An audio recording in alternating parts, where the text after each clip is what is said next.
Welcome back to the Hivemind Recap Podcast. 2023 has begun. Woo. We're a few months late. If you missed our update video, shit happened basically. Whatever, we're moving on. We're actually talking about music now from the new year. With that being said, we have combined January and February into this single recap. A, because we are a few months behind and we need to catch up. B, which we'll get into later. The early months of this year, general consensus, I believe, left us all underwhelmed for the most part. There were some exceptions. There are some exceptions. Which we will. There are some exceptions, and we will be talking about those exceptions later today. But be sure to stick around as we talk around all the singles and EPs and albums that stuck out to us. Actually, there's not a single EP in this playlist. Only albums. Only albums. Justin, Derek, Jacob, how are you guys feeling today? Good to be back. Good. What's going on? I'm not sick anymore. Hell yeah. Hell yeah. Took Love a to while. hear We it. made it. We made it. I survived. Love it. This is our first time recording an episode where no one's sick in like 4 months at least. Oh, you just jinxed it. You did jinx it. We're all Somebody's gonna puke by the end. Damn it, my bad. What have you done? I started this podcast. Anyway, since we've got a lot of time to catch up on like let's talk about concerts. I have been to a concert. I went to a concert. However, I'll be saving that one for the March recap when we get there. Any of you guys go to any concerts in January or February this year? I know Jacob, you at least went to one. I went to one in February. It was Garden and Sewer Person. Still And- so jealous. Yes. And yeah, it was really fun. I got to meet Garden, and he knew who I was, which is kind of crazy. After I told him and explained to him, it was like, wow, this is kind of crazy. There's also some funny pictures of him reacting to that moment. So That's really cool. Pretty Yeah. cool. If only one day. Derek will get his moment. and it was the coldest day of the year, of course. So that was really fun. That checks out. That checks out. You live in Canada. You live in Canada. Deserved. Minus 19 degrees plus wind chill. I don't know how Jeez. Gross. Celsius. that? Celsius. That's still gross. I don't know what that translates to in Fahrenheit, but that's still disgusting. But yeah, that's it for beginning of the year. I've only went to that. No. Yeah, I haven't Bad gone luck. to anything yet. Nothing's really stuck out for me yet this year. Like the only thing that I would really want to There's go been a few to, decent announcements, but the only thing I would really want to go to is the Bad Omens Icy Stars era concert, and that sold out before I blinked. Yeah, I have- that went- I have like 3 concerts like the first weekend of May or the first week of May. It's like Spirit Box, then Wage War, and then August Burns Red and The Devil Wears Prada. Like all within God like damn. 5 days. Jeez. that's crazy. That's absurd. That'll be fun to talk about, I'm sure, when Yeah. it happens. just gonna be sitting here. Which mauling concert the did whole that happen at again? Anyways, that's May. May's gonna be a fun month. I guarantee. Yeah. There's some Yeah. good albums coming out in May too. Yes. We'll be talking about some singles for some May albums later. But with that being said, I don't know if there's too much more to talk about. We should get right into the singles for this month since we are combining 2 months into one episode here. Before we do, be sure to follow us on social media at HiveMindRadio_ on Instagram and Twitter. Help us get to 100 subscribers on YouTube. We're very close. Would love to hit the triple digits. That'd be awesome. And be sure to follow us on Spotify as well. Let's talk about some music. We're going to be talking about January singles first and then February, unless there's some bands that release songs in both January and February. We'll be grouping those together, which is where we start with. Concrete Castles have released 2 brand new songs, one song in January and one in February. Let's talk about Dollhouse first. Concrete Castles are going to be releasing 1 single a month until a album that will drop in August or September. We don't So know. Dollhouse is the first of 8. I'm not sure. They say 8 singles, so whether that means that like the final single coincides with the album release in August, or that means the final single and then the album comes after, I don't know yet. What I do know is that Concrete Castles are on a tear, and Dollhouse is like maybe my favorite song by them. Really? And if Dollhouse is not my favorite song, Running from the Daylight is. Damn. Okay. So you and I are we're on the same page, but also at odds, because I think that Dollhouse is like a bottom 3 Concrete Castle song.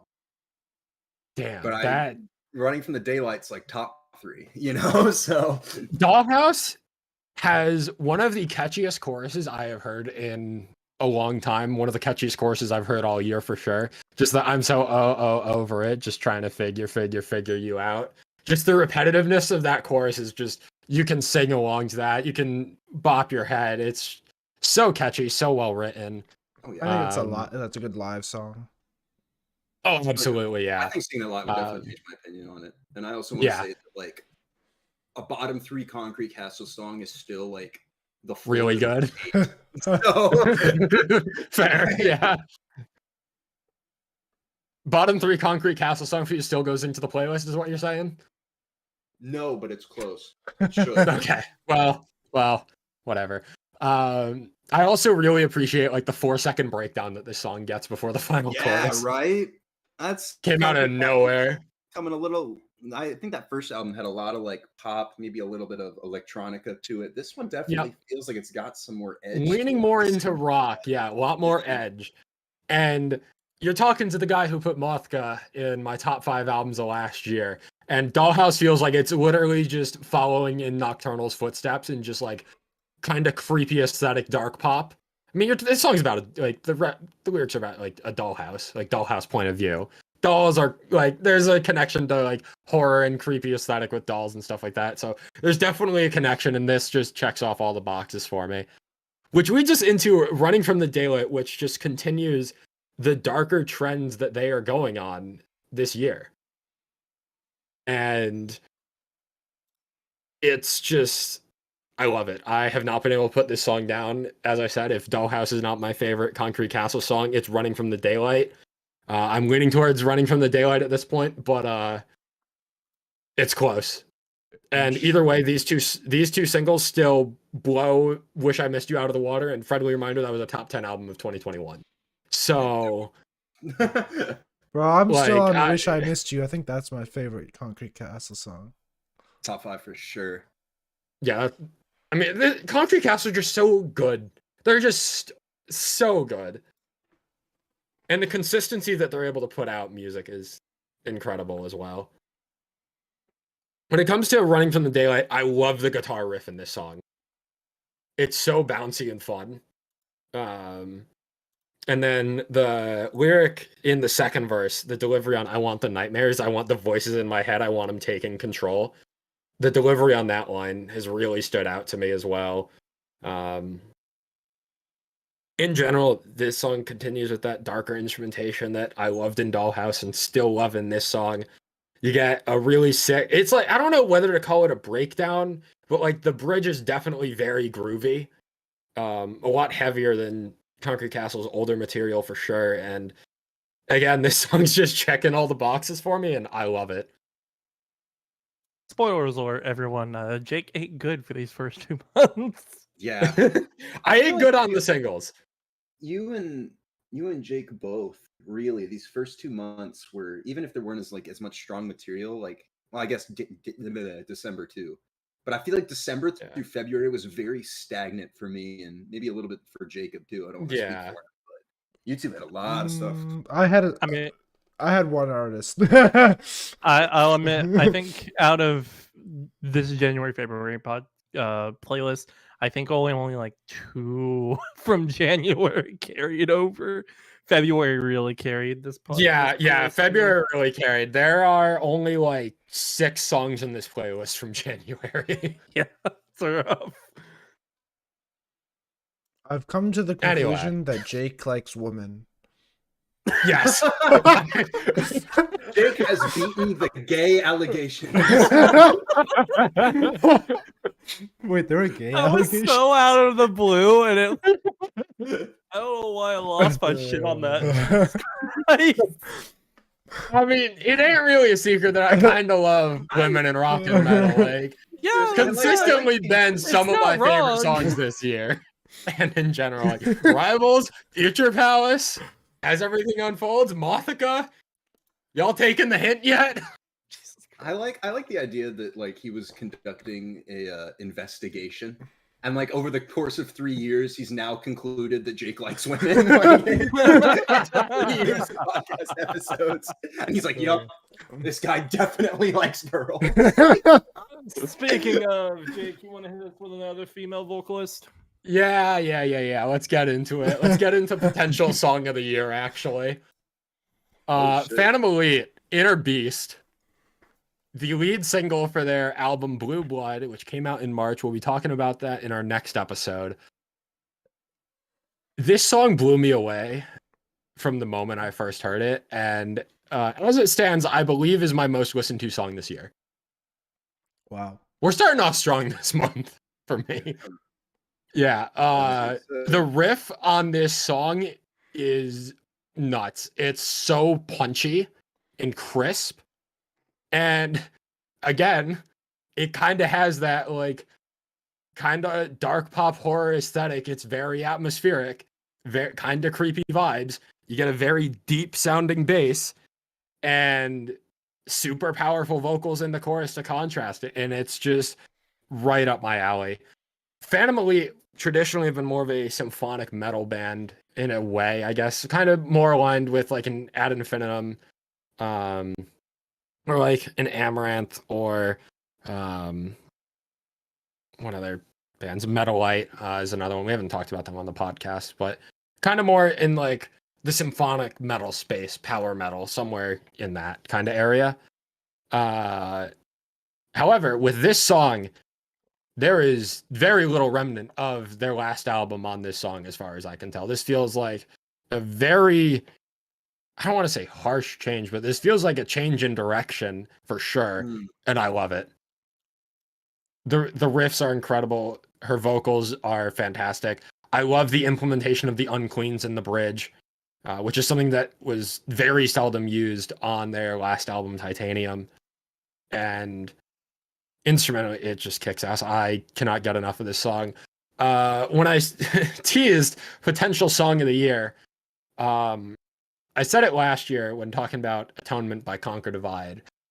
There's a theme around the word lullaby, where Lullaby was my song of the year 2021. Atonement had a lyric involving lullaby, and Inner Beast has a lyric in the chorus that says, "You feed my inner beast with a violent lullaby." So I've come just to the gonna conclusion that Jake likes lullabies. If Jake had a woman to sing him a lullaby every night, it would be over for him. Maybe I shouldn't just like live in my mom's basement.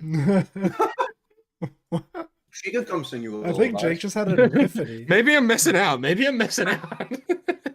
I think we single-handedly like cured his social anxiety just because he's like, I need somebody to sing me a lullaby every night. Like, I think I just found him on Tinder, guys. I don't know. Jesus Christ. Not that I was swiping for local men in Connecticut in their younger 20s. Yeah, right? yeah. You're taking yourself a bigger hole there. Come on. I was about to say. Sorry, guys. Had to mute my phone. Grindr just gave me a notification. Jesus Christ. All right, do you guys have any thoughts on this song by Phantom Elite? It's good. While we're here, it good. I'll take it. I I'll will say save- the start of it's really good. I love the slow fade into the riff. Yes. Electronic riff is so good. Something It's about so the song is fucking holding me good. back from loving it, but that instrumentally, it's undeniable. That's the thing with Titanium in 2021 when I first discovered them. Instrumentally, this band has always been sick. I think back to songs like Glass Crown and Conjure Rains. Instrumentally, those songs are still fantastic, but vocally, it leaned more into that traditional symphonic metal type of vocal delivery that I didn't love. This feels much more aligned with like a post-hardcore delivery and song in general, and I love it. The last thing I want to mention before moving on is just the way that the chorus changes throughout the song. The first chorus is delivered as a build up into the electronic riff. The second chorus is just like a traditional chorus that leads into the bridge. But the final chorus, you have like a dropout for the first two lines of the chorus before you like smash the instruments back in with the main riff. And just the diversity that this song brings is just incredible. I love this song, and we will be talking about Blue Blood in the March recap. That's all I'll say. Speaking of blood, actually, Derek, take it away on this next one. Yep, Solomon King has dropped a new single that is the title track off of an album that is now released called Thrones of Blood. I really like that Sullivan King, probably what, 7 years ago now? God, I feel old. Started to really pioneer the incorporation of metal into EDM and into like dubstep and raves in general. And he's now mostly like making music that feels like rock or metal, and then occasionally some electronic influences thrown in there. At least the solo stuff. And I think this is a really good indication of that. It's rock mixed with a little bit of drum and bass, and then some in the middle. I was enjoying it. I'm like, this is up pace. Like I would like work out or like run to this song type of thing. And then it goes into this sudden like dark, the guitar tone drops and it builds to this EDM break that lasts for like 45 seconds, like this almost drum step, like I don't even know, but I love that merging of genres like that, and I think that Sullivan King is doing it flawlessly. I haven't had a chance to listen to this album yet, but this is the title track off of it. It's very kind of mindless, up tempo. The lyrics are nothing to like gawk at or anything like that. Like it's just about. It's just supposed to be like feel good. It's just supposed to sound good. It's not supposed to mean much. Type of thing. Right. It's fun. It's really fun to listen to, and I love it. I love everything that Sullivan King is doing. The evolution of his sound over the past couple of years has been incredible, and his solo stuff continues to just impress the shit out of me. I have not listened to much Sullivan King since the 2021 album dropped, I want to say. Mm-hmm. Yeah. Was it 2021? I think. Yeah, I haven't listened to Sullivan King much. This is the first new song of his I've heard since that album, I believe. I might have heard one other single in between, but it didn't stick out. This is really good, actually. Right? This is really good. It blends the line of that rock and EDM influence that you were talking about. How do I say? It's like there's not too much wubs to take me out of the experience. Right. Which has been my problem with some of his other songs. This leans more into like a rock or metal song than EDM, and I think that's why I like it more. Whereas there are other songs that just go full on dubstep drop, and then I'm kind of staring at my screen the same way I would during a Lorna Shore song. Distinct lack of wubbage, if you will. This is solid. This came out, the album dropped in March, and I still need to listen to it. I don't even if I like it, I don't want to put it in the playlist because God knows we got enough to talk about. But if there's any others like this, I will definitely let you know. This goes into, I don't remember the last time I had two songs back to back in a playlist. I haven't had to do this in a while. She Loves Boone has dropped their newest single, White Noise, featuring Cybertrash. I was in my hyperpop era in January. Something clicked with me, and I like went and added like 60 hyperpop songs to a playlist for no reason. I don't know what it is. My ever expanding genre love has finally brought me to hyperpop. I still hate 100 Gex, but everything else is starting to come together. And in that, Cybertrash is probably my favorite artist that I discovered out of all that, as well as one of my favorite artists that I've discovered all year. only as a feature on this, but I love how, even if the lyricism isn't necessarily as, kind of upbeat or happy, it's a very fast-paced, upbeat, up-tempo song that's really, really fun to listen to. And I love She Loves Boone's voice. I love the way that Cybertrash comes in on this. The song itself is about like doubting a relationship that you're in because of your own inadequacies. Um, let's see. I don't want to put you in a mood that you won't leave. I wish I knew what to do with you and do with me. Maybe there's a world for you and me to go and see, but it's hopeless. We keep choking. Am I just a nuisance? Words can get annoying. Sweet nothing's in your ear. They're not important. Such a Taurus, hard-headed, heading home. I'd rather be at odds than ever be alone. And it's really something that, like, not necessarily all the way across, for the most part, really resonated with me in my struggles with like relationship anxiety or whatever. And it's put to this upbeat, up-tempo background, and this sort of genre of music is one that I've always kind of been on the fence on. I say always. I've been on the fence about it for about a year and a half now. But I finally made the bridge over into it, and I'm so happy that I did, because this is fantastic. And Cybertrash's music as well is kind of hyper pop, but there's a lot of like rock or pop punk influences in his solo work too. So it kind of blends those two genres in a way that's really cool to see. And also makes it more accessible to me as somebody who's finally getting into it. But I loved this. I liked this more than I expected to. I still don't love it, but it definitely has a fun vibe to it, a fun energy. Yeah, exactly. There were a couple that I was debating between picking that all came out in January. And I figured that this one would probably be the most accessible to the rest of you as well. Justin or Jacob, did you guys get to this one? I did, but I'm indifferent on it. Yeah. I'm also indifferent. It sounds like some of the stuff that I get off of like TikTok for you pages. Man, I need to get on your TikTok, bro. I don't get any music on mine. I wish I could. Help me discover some new stuff. Dude, it's been giving me a lot of new stuff, so I'll try and send somebody your way, because I think some of it's Let's pretty go.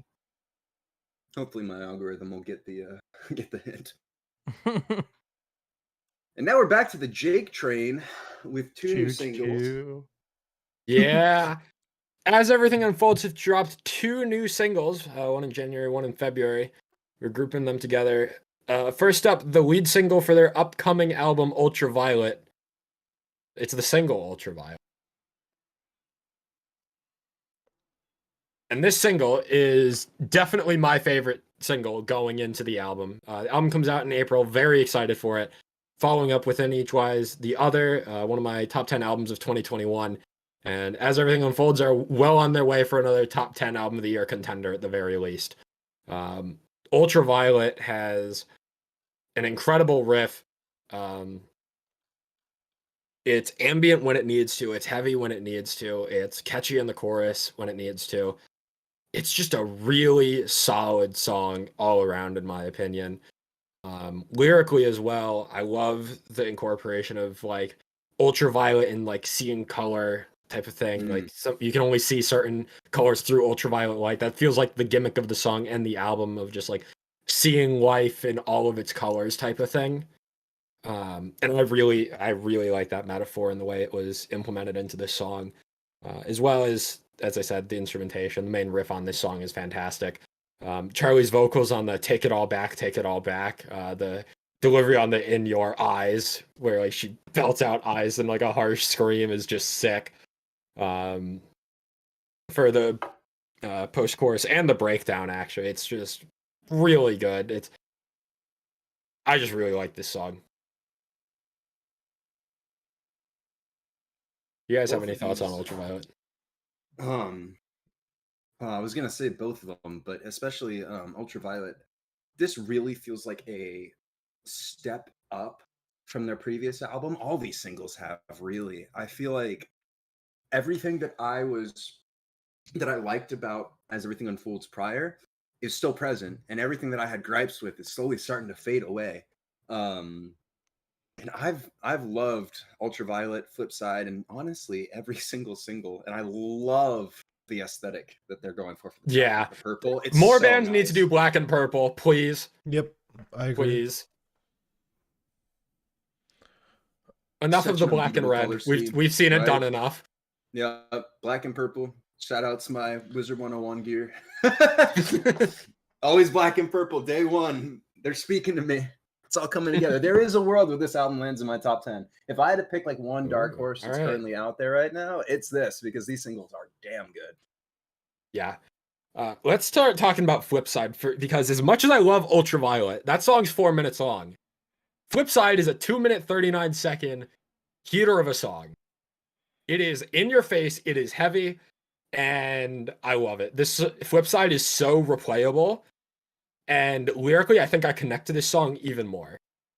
So I have a hard time picking between these two as for which one's my favorite. I think Ultraviolet's the better song, but I feel like I've definitely listened to Flipside more at this point. The lyric of I spin in circles, or as I spin in circles, all I see are lights while my mind is working overtime, living life on the flip side. That shit hits deep. As someone that tends to overthink many unnecessary things very often. And then the delivery changes halfway through the song. Like the pace of the song is so fast where you get at the beginning it's just I revel in every moment, I smile in my relief that this life isn't quite what you wanted to see. But then at the end it's I revel in every moment on the flip side. I smile in my relief on the flip side that this life isn't quite what you wanted to see, before it goes into the crazy riff that Flipside offers as well. Really good songwriting and delivery. And yeah, Ultraviolet is shaping up to be absolutely a top 10 album of the year contender as far as I'm concerned. I do enjoy me some women in rock and metal, to no one's surprise, hopefully. It's all coming together. Shock and awe. Yeah. There was at one point, I believe 4 of my top 5 songs of the year were just female-fronted bands, so you know, it'd be like that. I just looked at this playlist. We don't get a Jacob song until track 17. That is fucked. There's some before. It's fine. He'll have his moment later on. It's all right. Yeah, I do. Yeah. There were a lot of singles that dropped in Not this anytime. 2-month period. It makes up for it. Yeah. All right, Justin. why Justin, don't you take us away on this away? next Yeah. one. Take it away, Oh, I'm Justin. so excited about this one. This is Emery Heights with their new track, Riptide. We went a long stint of getting news of like new Emery stuff, and then it just suddenly like not dropping. Rocky dropped in December, shortly after the Miles Away EP, and I didn't really catch too on with Rocky when that dropped. Yeah, me But, either. Me either. Oh my god, this is the best Emery Heights song since that EP, Clarity. Was it called? Yeah, it was called Clarity. Yeah. I Uh, can't say that Riptide is their best song. I still think that Wildflower is very, very good, and that's my favorite, but this is definitely a solid song. So And it this- doesn't surprise me that you love it this much, because this is quintessential Justin post-hardcore as far as I'm Oh, concerned. absolutely. No, so this one of my favorite songs from them before this was Clarity. And it's got a very similar structure to Clarity, where you get a really good like cleans verse into a chorus, and then you get a second cleans verse that ends off with a harsher, almost unclean send off into the third chorus, and then you get a breakdown into the last chorus. It's got a very similar structure to this, and it sounds different enough, and the vocalist has definitely escalated to the point where it's such a different sound, even though it's like that same rhythm that you think would probably get uninteresting. It works so much well in this, and his voice is only so much better. He's got a really good clean vocals that really blends well once it hits that harsher octave, and I was super impressed with this. We're supposedly getting a new Emery Heights in May, and if they keep up with this, dude, Emery Heights is back on my radar. Yeah. I mean, I thought Pick Your Poison was solid off the Miles Away EP, but the other 2 singles were kind of lackluster. Riptide is promising. A promising start to 2023 for Emery Heights. It is some good stuff. Derek, Jacob, did you guys get to this? I did. I am unfortunately indifferent as I am with most of like this style of music. I'm Yep. sorry. Yeah, Yeah, I think it's just like background noise, honestly. Yeah, and it's not even bad. Like I'm not. It's not bad. It's Yeah. just I'm kind of. This isn't what I. This kind of. I'm. Sorry. I had like 4 thoughts, and it kind of came together, and I had my first stroke of the episode. There we go. Oh, First first Kenny one of the Drake. year. Let's go. You said the thing. Yeah, I think that hard rock nowadays is just not something that I'm super into unless it like really, really floors me or feels like it's doing something new. And this is solid, don't get me wrong. Like this is an objectively good song. It's just for what I'm feeling and what I'm into nowadays, it's not quite hitting that mark for me. I think me 4 or 5 years ago would have ate this shit up like breakfast, bro. But nowadays I'm just not super feeling it. But I know how high you are on it, which means that I will continue to listen to every Emery Heights release until I get one, and we can bake a cake. We can have a little celebration. I finally got one. I think to kind of echo what you said, like hard rock in general is a genre that's way too oversaturated to the point where like it's really easy to not do it well or do it to the point where it gets really, really, really generic. So I'm okay with those opinions because it's very easy to come to that. I just like it because it sounds good and it makes me smile. Speaking of bands that sound fantastic and make me smile, we got 2 releases from Archetypes Collide. January they dropped What If I Fall, and in February they dropped Parasite. This also came with the announcement of their debut self-titled album, which at this point has dropped. Fucking time. It's about fucking time. It's been a long ass time since it was early 2019 when I forget if it was me or you, Justin, that found it was this one band. of us. But it was one of us too. We found them, and it's just been single after single after single after single after single. Finally, we got the announcement of the debut album and the realization that, wait, you're telling me I get to hear more than one song from this band in a single day? That's crazy. It's super wild. But first, here's 2 more. 2 more. We'll be talking about the album in full next month. And let's talk about these 2 singles first. Well, as I was about to say, these are like 2 of 3. The only other single that was dropped before the album was My Own Device. Yes. Everything else before that, like Undertow, wasn't even on the album. So it takes a lot of confidence to like drop only 3 singles leading up really quickly to an album. And fuck, they were confident, and man, it sounds fantastic. Both these songs are really good. What If I Fall feels reminiscent of Above It All or One More Night for me. Above It All, one of their weaker songs in recent memory. One More Night being arguably my favorite song of theirs. And this feels like it blends the 2 styles together in having emotional lyrics that really can like hit your heart while also being kind of more melodic and not super poppy, which I feel like One More Night was kind of radio rock-ish, where this feels it feels like a post-hardcore song. You get the breakdown at the end.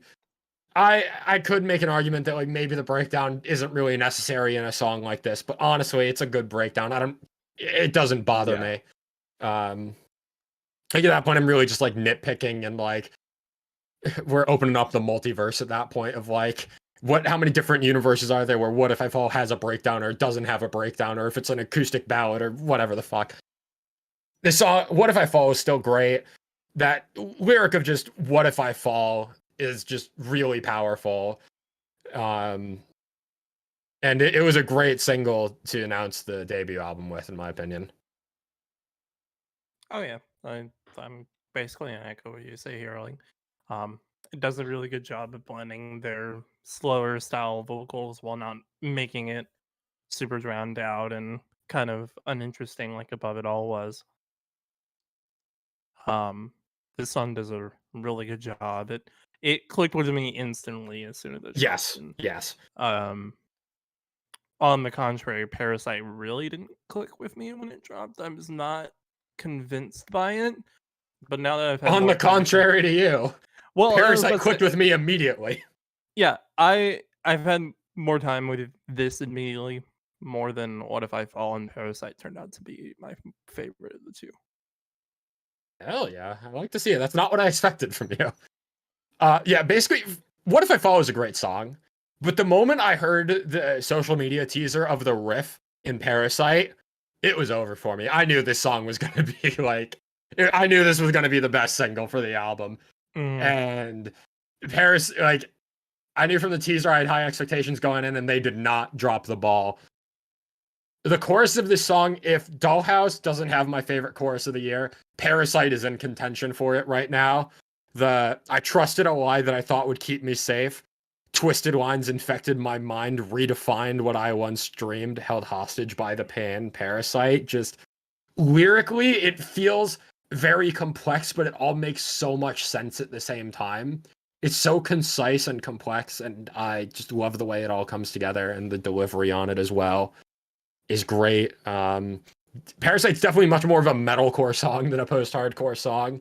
Very different to What If I Fall. The main riff in this song as well, as I mentioned from the teaser, hooked me immediately. I love the chorus, like the transition from the verse into the chorus. It's almost like Whiplash, because you wouldn't think it would be like super like somewhat slowed down, kind of lower energy than the verses. But it works super well. And as you said, like the lyrics are really good. If there's anything that these singles have, it's really, really good lyricism. Definitely. I feel like I'm kind of the opposite of you guys on these singles, or the opposite of Justin, I guess, where I'm not very high on What If I Fall, and I think it's after hearing the album, this is kind of a spoiler, I think it's one of the worst songs on the album. And I'm okay with that. And I think Parasite is one of the best songs on the album. Yeah, So I'm again, going to disagree with you. Parasite is one of the worst songs on the album. All right. what is going on? Hivemind in shambles. Hivemind in shambles. This is going to be a fun album to discuss. Yeah. It's going to be so weird. At least we're not in shambles about that. Yeah. This is just a teaser of what we're going to be talking about next month. Oh, next month's going to be interesting. Yeah. As if we don't already have enough to talk about. What I think this boils down to is that between these two singles, what the fuck? Between these two singles, What If I Fall there should be something for everyone to enjoy from these. If you like the heavier shit, Parasite's up your alley. If you like the melodic, kind of radio rock, post-hardcore, metalcore influence type stuff, What If I Fall is going to be up your alley. Archetypes Collide are an up-and-coming metalcore band that should be on your radar if you're already not onto them. They're already almost at 200,000 monthly listeners because of the album drop, and it's been super deserved. What if I fall into the sinkhole? Would you remember me?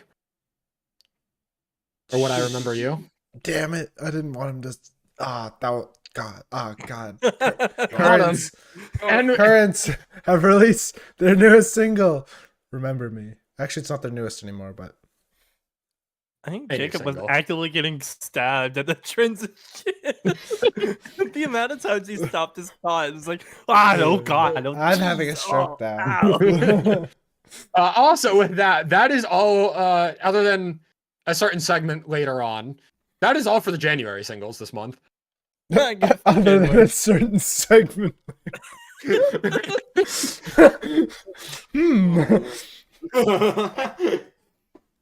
Hey guys, this is a top 5 song of the year, and I think that's gonna get some odd looks from Jacob. I've got an odd. You can't see my face, but I'm making an odd face. This is boring. It's okay. All right. No, go for it. That's literally all I have to say. Like, I think that The Death We Seek is the best single so far. Yes.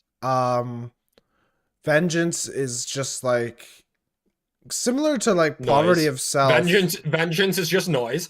Vengeance is just noise, yeah. And Remember Me, I guess, is the most emotional of the songs, but it doesn't really impact me in that way. Like I remember 2020, I guess it was Mhm. album, the Currents album was filled Yeah, with like songs. I think even softer than this, but same amount of emotion, and it was definitely something I really, what's the word, liked at the resonated. time. Yeah, it Oh, resonated. That's the word. Honestly, I feel myself. This is kind of weird because there's like some exceptions to it, but I feel myself getting like liking metalcore less and less.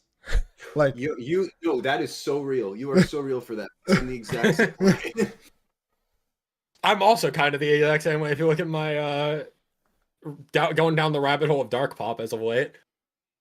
it's so weird though because like I absolutely love that Memphis Mayfire album from last year, and that's just like the most generic shit. There are exceptions to metalcore, but there are, in some cases, very generic metalcore that is like, I can't make that argument with Memphis Mayfire being like in the conversation. I just can't. Fuck it. Let's move on. I love this song. This is my second favorite single behind The Death We Seek. Yeah. In large part due to the very Queen vocal focus of this song. The chorus is fantastic. I wish Currents would make more songs like this instead of songs like Vengeance that are just noise. And yeah, I'm excited to hopefully go like 50-50 on the Currents album, same way I did with The Way It Ends, and that's kind of what I expect because I know That's the the name. fans. I know Currents fans enjoy the heavy shit.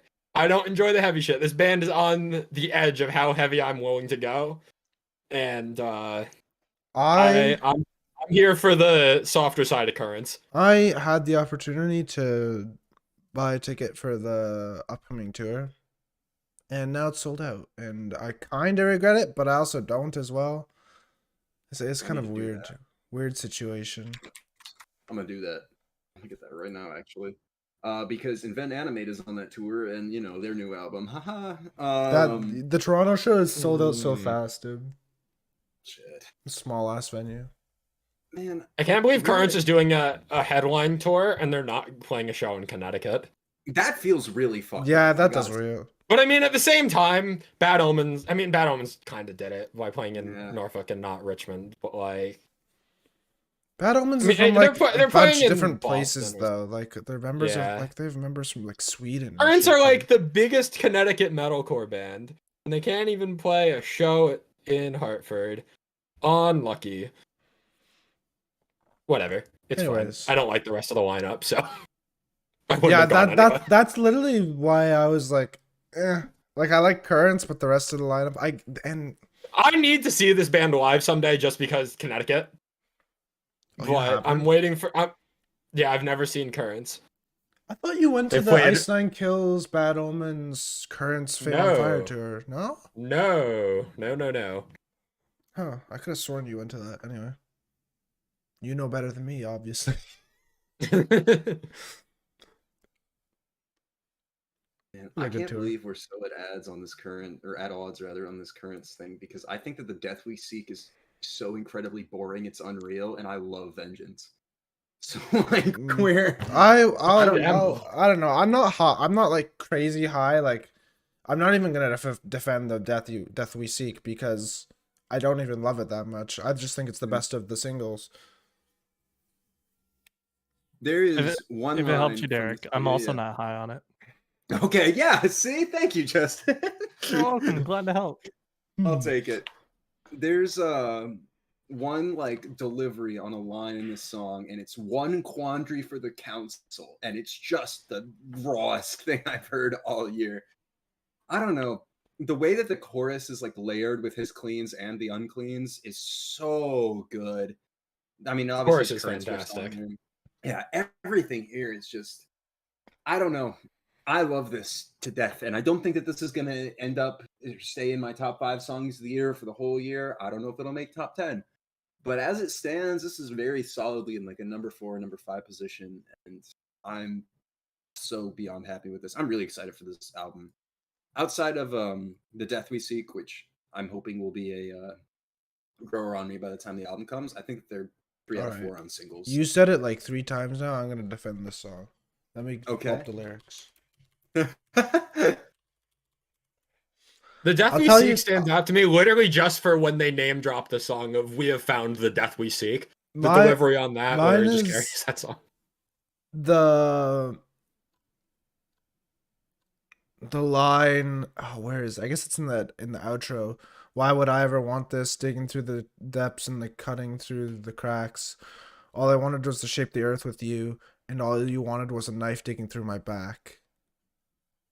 Okay, yeah, that That's delivery is hard awesome. as Yeah. hard as fuck. Yeah, Yeah, yeah, that is true. a good lyric. Anyways, I lyrically, feel like I- we've talked about other songs more Yeah. than Remember Yeah. Me. Yeah, exactly.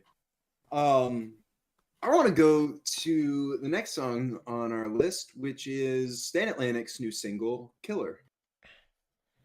Kill her. Kill her. Killer. I think the vocals for this, she said, were recorded on an iPhone in a hotel while they were on tour. Which That's is such kind a of Stand impressive. Atlantic thing to do. Bring me the Yeah, horizon right? moment. That's so on brand Right? for them. That. Isn't that what This they is did with also a top 10 Ludens? song for me. Oh. Yeah, I think they did. I think you're right. It was either Ludens or one that came like directly after. That was Parasite Eve, I think. I think it was Ludens. Anyways, back to Killer. I don't like This this song song. is so good. Oh. It's boring. That's two very different. I am also very indifferent on this song, This song's unfortunately. boring. Oh no. I'm getting This is- fried this episode. This is this is a lot weaker than most of Fuck Everything and Run, in my opinion. Yep. Like, it's fine. It's Stand Atlantic pop punk. I enjoy it. It's in the playlist. It just doesn't stand out really. And I hold Stand Atlantic in a very high regard at this point. Yeah, and it did take a while for it to grow on me as well. So I see. It can't. I was like, oh, this is kind of mid the first time I listened to it, and then the more I listened to it, the more it got stuck in my head, and now it's top 10 song of the year for me. So, and I can't even really tell you why. It's not like a couple of the songs last year that I felt really connected to off of Fuck Everything and Run. It's just there's something about a mid-tier lyric Stand Atlantic song that just hits so hard. This band just makes such good Stand music. Atlantic doesn't need to make sense to be fun. Right. I feel like they And that's kind of the Can't appeal miss. to them. I feel like they can't miss. I think that at this point they are incapable of missing. I don't think they've had a single miss in 5 years. And I will put that on the table. I think that they are probably one of, if not the most consistent bands in the entire scene. I raise you a Concrete Castles, but yeah. Yeah. Another female fronted band. Female fronted bands are killing it. These past Yeah, couple of female years- fronted bands have carried 2023 so far, as I'm concerned. Oh yeah. Which brings us to the last of the Derek singles, I think. Oh no, I get the last one. Is Avatar by Stellaris. So, going through this song without like looking who put it in the playlist, I was like, this is definitely a Jake song. And then I heard Yep. then I heard the like growls, and I was like, wait a minute, this is a Derek song. The vocals on this, the unclean, so it's the same person doing cleans and uncleans. And the cleans are somewhere in between Lorna Shore and Korn. I think would probably be the best way to put it, like stylistically or sonically. And then the cleans are just ridiculous. I almost want to say like a Lacey Strum. Like Yeah. more exaggerated though. Yeah. No, I think that's a fantastic comparison. I really don't remember where I found this band. I have no idea. Maybe they were recommended. I don't get recommended very much music, so maybe this one was special and I checked it out. But I really enjoyed this. Lyrically, it's just about people who talk shit online and hide behind their online personas. It's like whatever. But sonically, this band, I'd never heard of them before, and I found this, and I was very surprised that a female vocalist is able to hit growls like this, and also that she was doing the Oh, yeah. cleans too. I love vocalists with range like that. That's no secret. There's a This is lot of another talent one. here. Yeah. So my question to you, Jake, is I thought that out of anybody, I might be able to get you at this one, but I thought that the vocals, the uncleans, might be too heavy. What is The your Unqueens consensus? are a little much for me. The Unqueens Okay. are a little much for me. However, the chorus bangs. Yeah. And okay, I'll take it. instrumentally, the song is sick. If the Unqueens are just toned down just a little bit more, I love this. But they're just a little too off-putting for me. But this is definitely a band I'm going to keep on my radar because I think there is a very real potential for them to drop a song that I love in the future. They are from Prague. Hey guys, where is Prague? Is that Czech Denmark? Republic. Czech Republic. Czech Republic. All right, cool. So I got my first Czech band in the playlist then. I'm a little late to the party, but You're pulling a Took Justin you long here. enough. Get fucked. You're pulling a Justin here, huh? right. This means Justin definitely loved this song, right, Justin? Oh, absolutely not. But I'm glad you were thinking of me.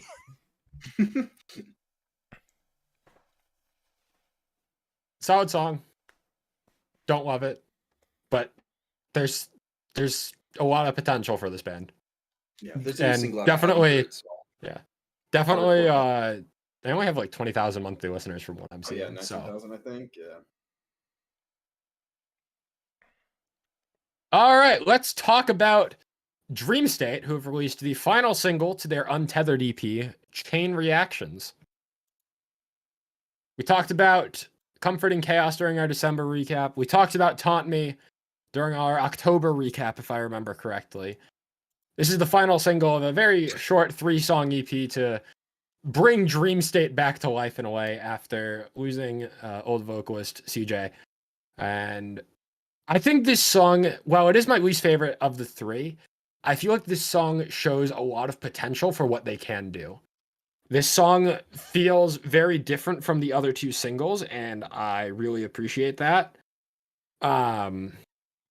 It shows that they can do more of an emotional melodic song still, which is what I loved Dream State for in the past with songs like And I Feel It Too or Spitting Lies. And that's what Chain Reactions reminds me of.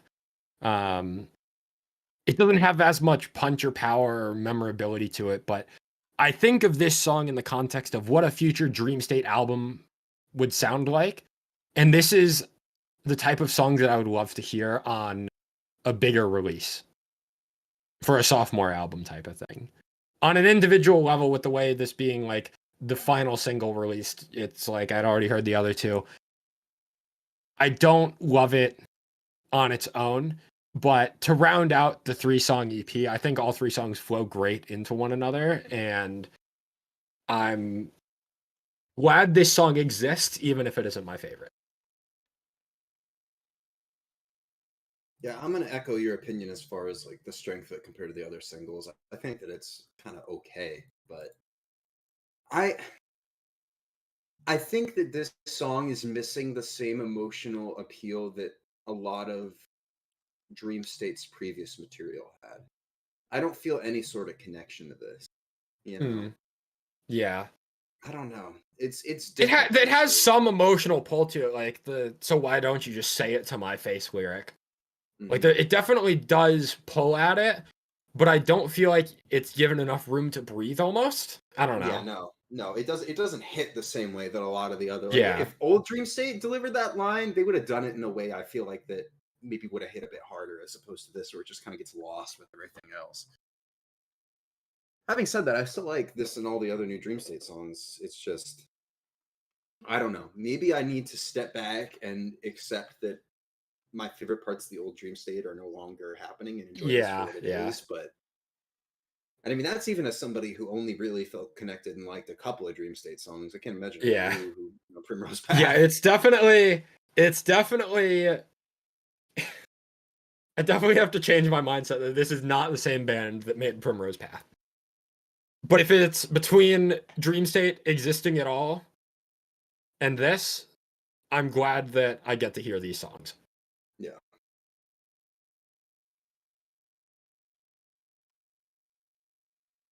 Let's talk about Dead Lakes, who released a new song, Strange Juice, and also announced their debut album, Daydreamer.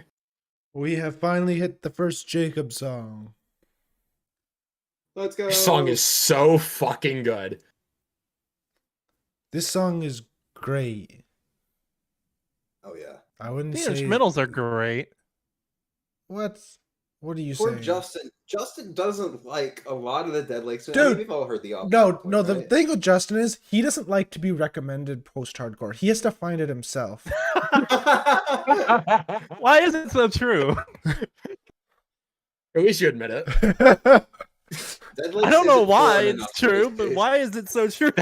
Dead Lakes is too American for Justin. Exactly, bro. Right? Dead Lakes was Yeah. from, I don't know, Saskatchewan, Greece. there we go. Yeah. This is All my. right, so let's have a conversation about how this is maybe a top 10 song of the year, right? I don't know about that, but this is one of the better songs of the singles.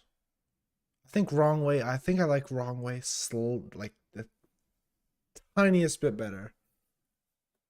Wrong Way is catchy as hell, but the chorus on this, the vocal delivery in the chorus of Strange Juice, it's even more of an earworm to me. And like the slight pauses of like, I didn't write down the lyrics. The only lyric I had written down from this song is just the one line in the chorus of "Sometimes to grow we need change," which is just such a powerful line, and it's something that I really resonated with. Not to mention the instrumentals are fantastic. I love the drumming in this song. The drumming is fantastic. And the bridge, the very slow build into the final chorus as well, with like the whoa before the final chorus. I think that this song is sounds the a full lot package. like the end of Sabotage Mm, by 1,000 Below. I would argue this does it better, but I know you're gonna disagree. Well, I think the little chuckle he does gives it like a totally different mood. Right, okay, yeah. But I think instrumentally it sounds like very, very similar. Yeah, yeah.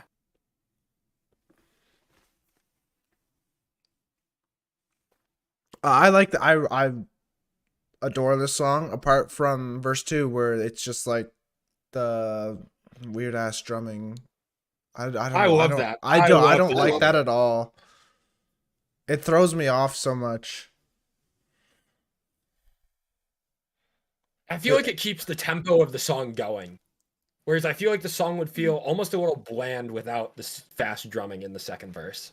It would feel kind of generic almost, whereas I feel like I get out of that first chorus and then like I'm interested because of the pacing of the drums. It's kind of pop punky. It really reminds me of I'm gonna fucking I think it's called Running in Circles by Bad Omens.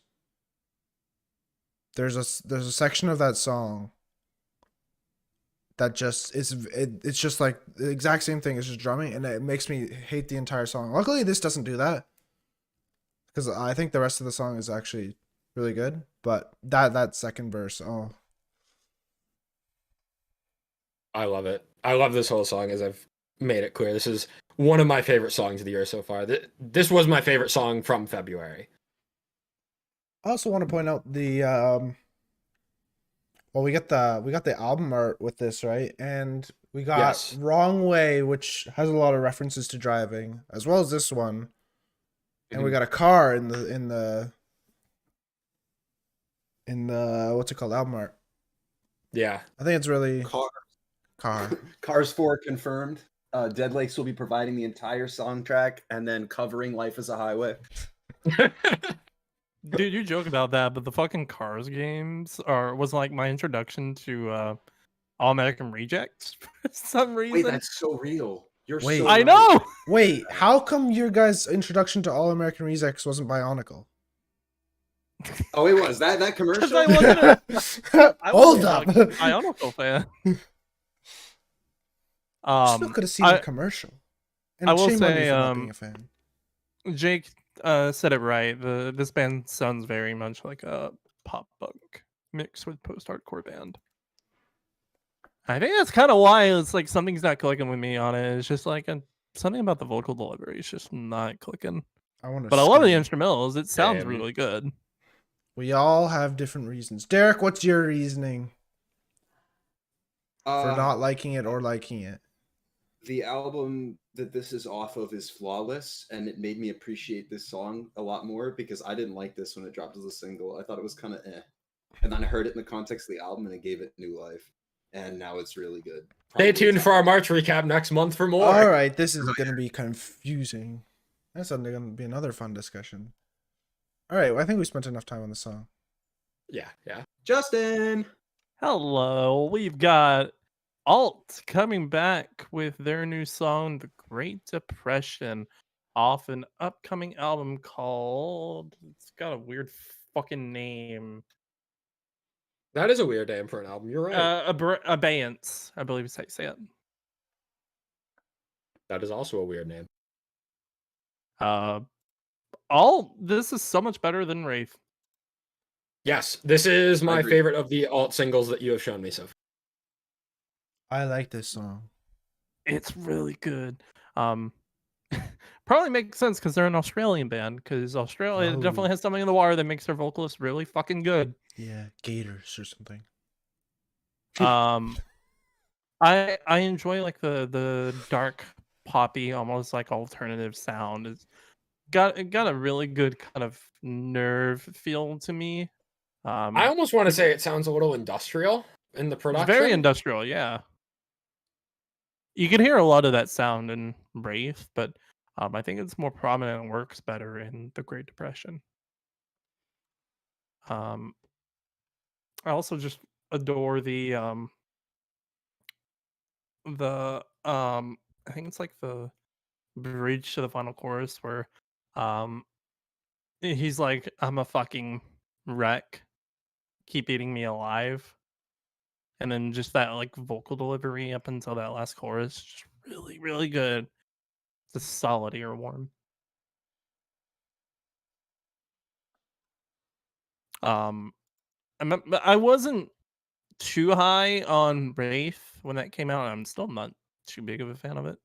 But if this is how the album's gonna sound, this is on par to be like one of the more surprising albums of the year for me. Yeah, this album definitely has some dark horse potential. I feel like I still need to hear more to be fully convinced, but the Great Depression is a very promising sign. And it's definitely an album I'm intrigued with. They dropped another single in March that we'll talk about. That I'll be able to kind of explain more of my reasoning for that. But all in all, like Great Depression, really good. I enjoy the industrial atmosphere. The chorus is really good. There isn't just much more to say on it because it's kind of a song that you kind of take what you can get once you get into it. But Derek, did you get into this? I did. I didn't love it, but I certainly liked it more than Wraith. I think that this is something that came to my mind was I was surprised. I feel like this is the first time that I've ever heard a band or like artist refer to widespread like depression and mental health issues as the Great Depression, and I feel like that's kind of just sitting there, and it should have been done before, you know? Oh yeah, definitely. That's true, yeah.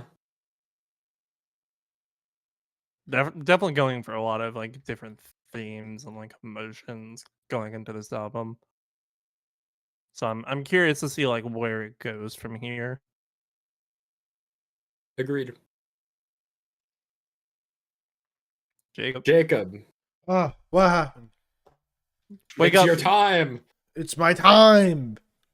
Imminence have released their single for the deluxe version of Heaven in Hiding titled Jaded. And this is the conclusion of Heaven in Hiding. And I think this is a pretty standard Imminence song. And it meets all my expectations. I really love the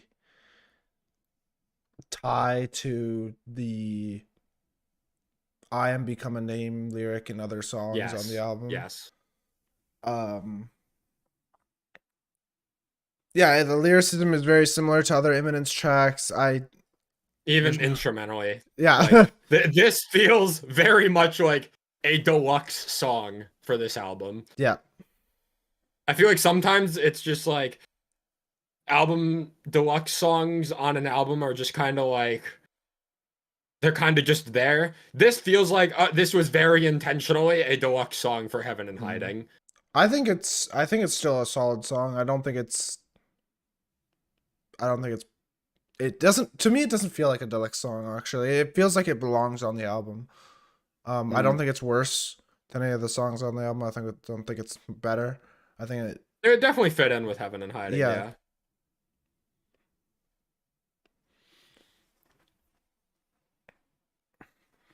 It's just another solid Eminem song. You get violin, you get Eddie Berg's fantastic vocals, you get some metalcore. It's just the Eminem's package at this point. Yep.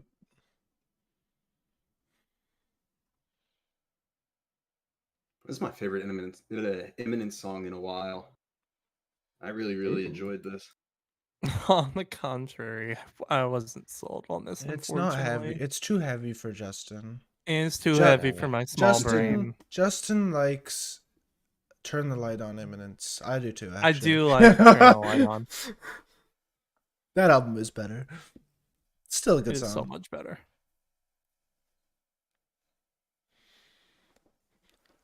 All right. Linkin Park are not back, but they've released a song or a song from the Meteora era for the 20-year anniversary of Meteora, and the song is titled Lost. They're not back, but they're back question mark. No, Because back like question mark. this isn't they're not this back. isn't the first this isn't the first song that they've dropped within the last couple of months from that era. Mhm. And like it's a really weird situation because then you start doing like getting into like AI stuff because of like You think this is the AI? marketing. No, I don't think No, this it's is the AI. art. It's like the album art and whatnot from like the Oh. videos. That's what I'm more talking about. Oh, But I then didn't you see get the like video. that conversation of like how that could affect and like if the project's going to continue on and whatnot. And there's been a lot of that conversation.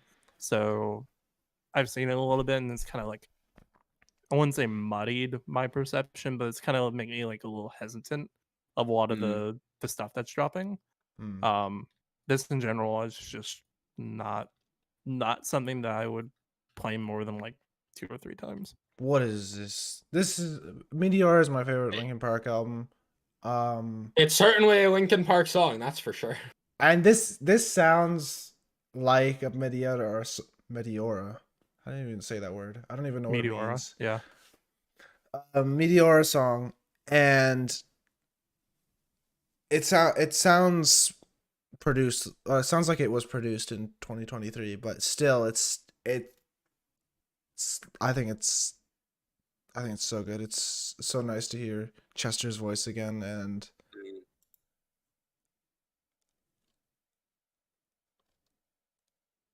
I really love the bridge of the song. The lyrics go like, "I try to keep this pain inside, but I will never be all right," and then it just keeps repeating, and oh, that part gets me every time. It's so good. I don't have much to say about this song because it almost Linkin Park feels like sacred in a way of just like critiquing an individual song by Linkin Park almost just feels wrong with the legacy that they've built up and everything that's happened with Chester.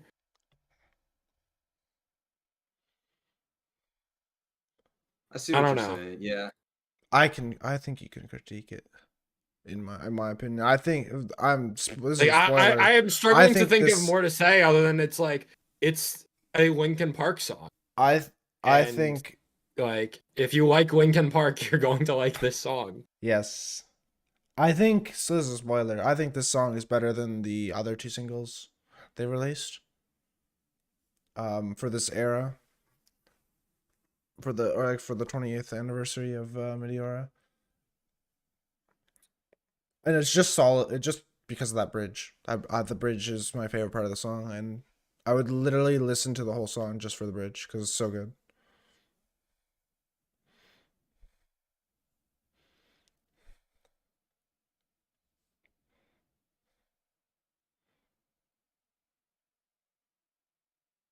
All right, Justin, take us away on this next one. We got Soft Spoken coming back with their single Love Talk. I kind of hate the name of this song. I ain't gonna lie. I don't know what it fucking means. I don't care. This is one I of the kind of, yeah, that's what I was about to say. I kind of hate the name of this song, but I can't deny that this is one of Soft Spoken's best songs. This is their best single. Love This is their best Talk. song. Is that It's supposed so to be like good. TikTok? Please I don't have tell me no it idea. is. It doesn't matter. It sounds good. Yeah, we'll get to a song like that at the end, right? Kinda. Yeah. During your time. Kinda. I don't know. I'm not that high on that actually. But anyway, keep going. Yeah, this is Soft Spoken's like best song, if not like top 2. It's got everything that I want in a Soft Spoken song. It's got the very harmonic vocals. It's got a really good chorus. It's got harsh background vocals that then go into a breakdown of heavier vocals that lead into a final chorus of mix of cleans and uncleans.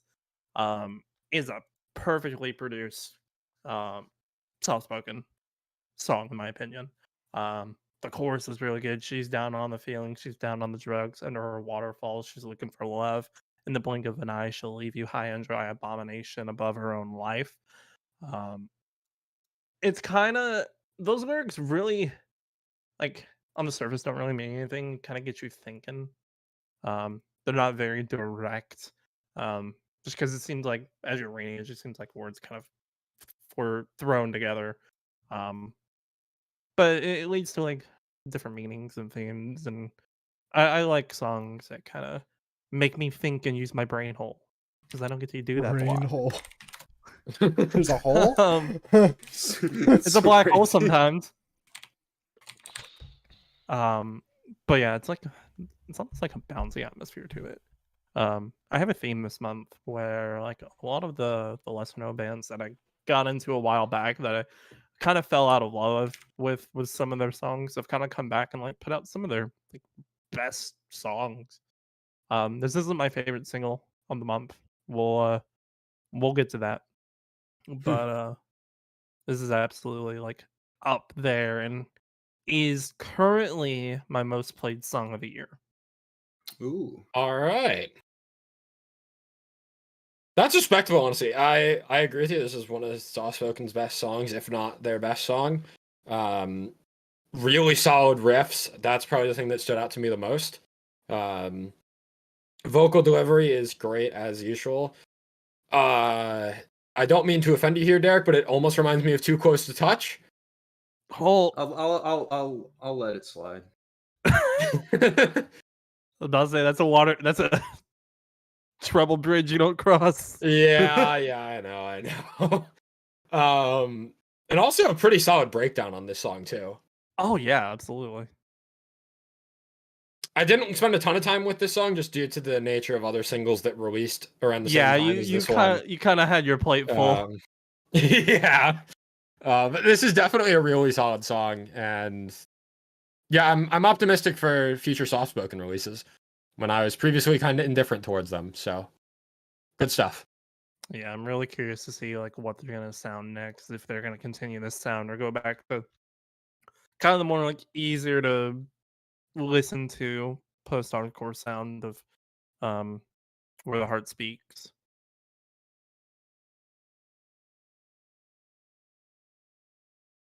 All right, let's move on then. Our Promise have returned with a new lineup, 2 new vocalists specifically, and their new single, Panic Waves.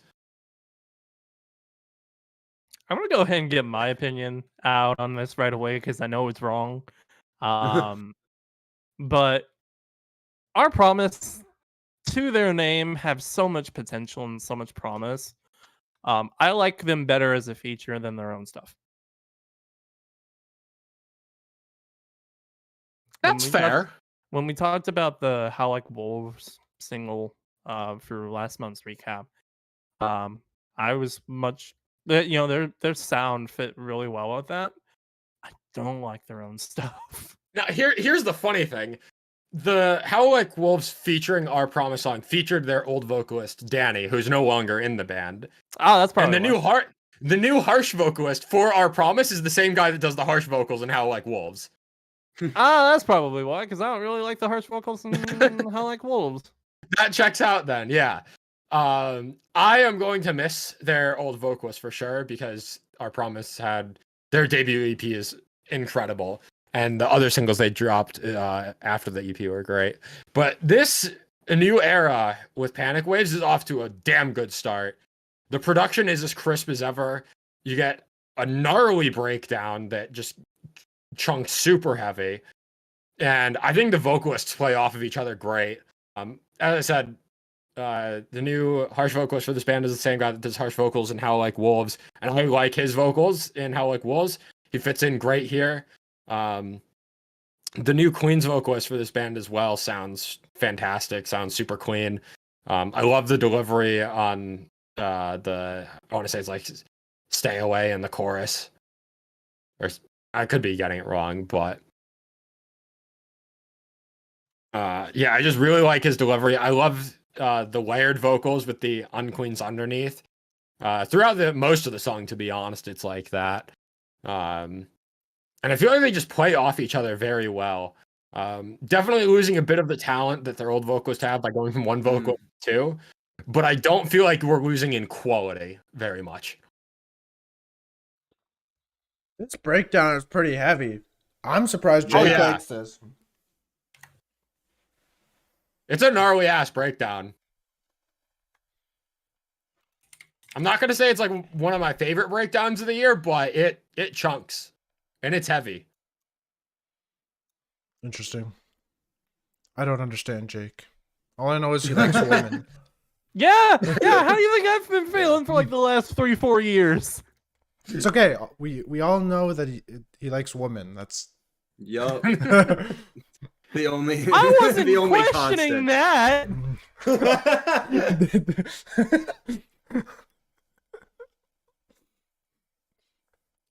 Yeah, I don't have too much more to say about this song. Promising start for this new era of Our Promise. Excited to hear more.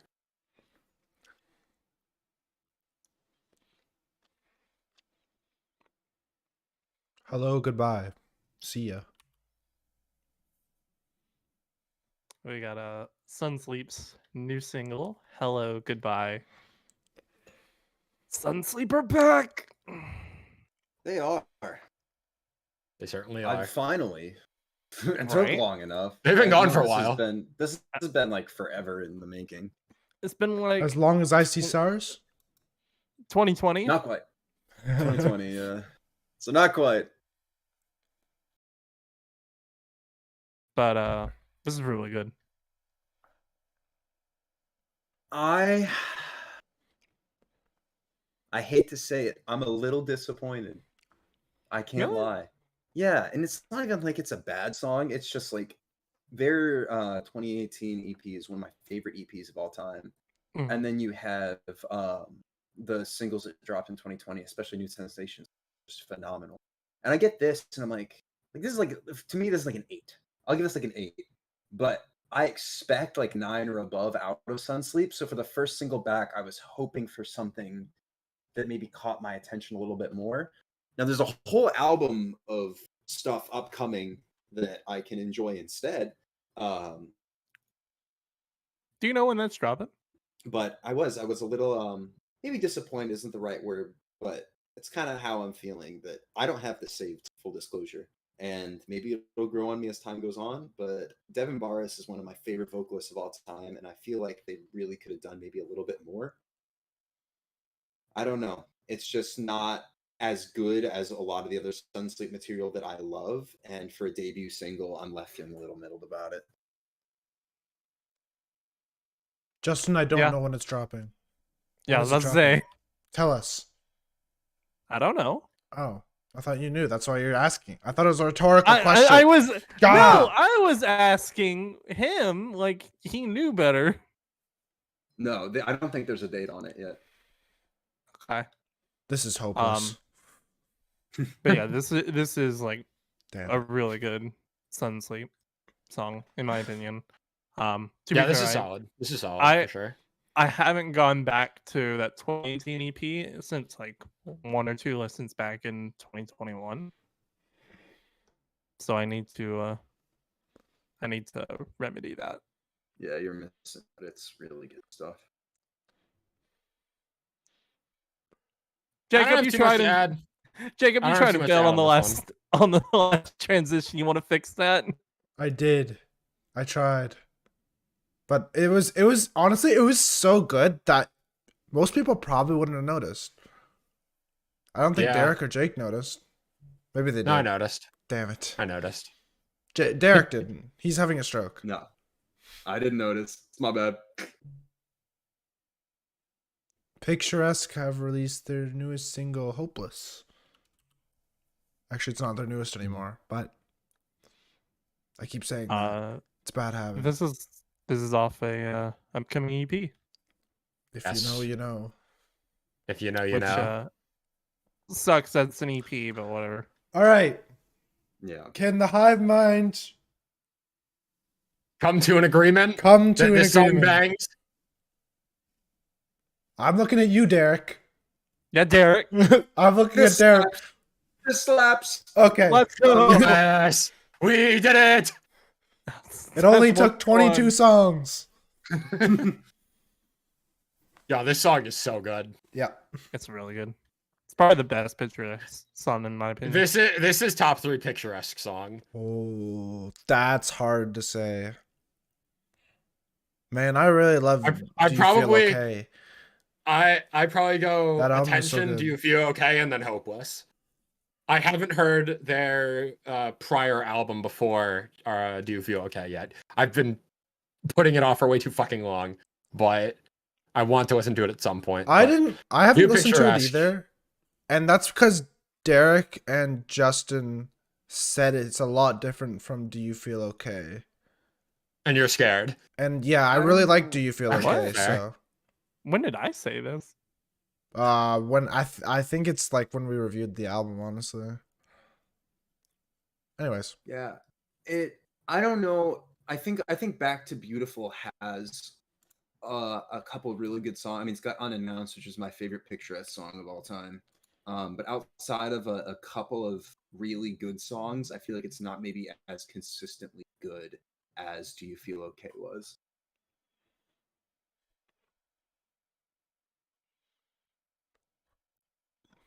But I think that this is also very different from a lot of both of those, maybe closer to Attention than anything else. Hmm. But I really like this. This is Yeah. really, really good.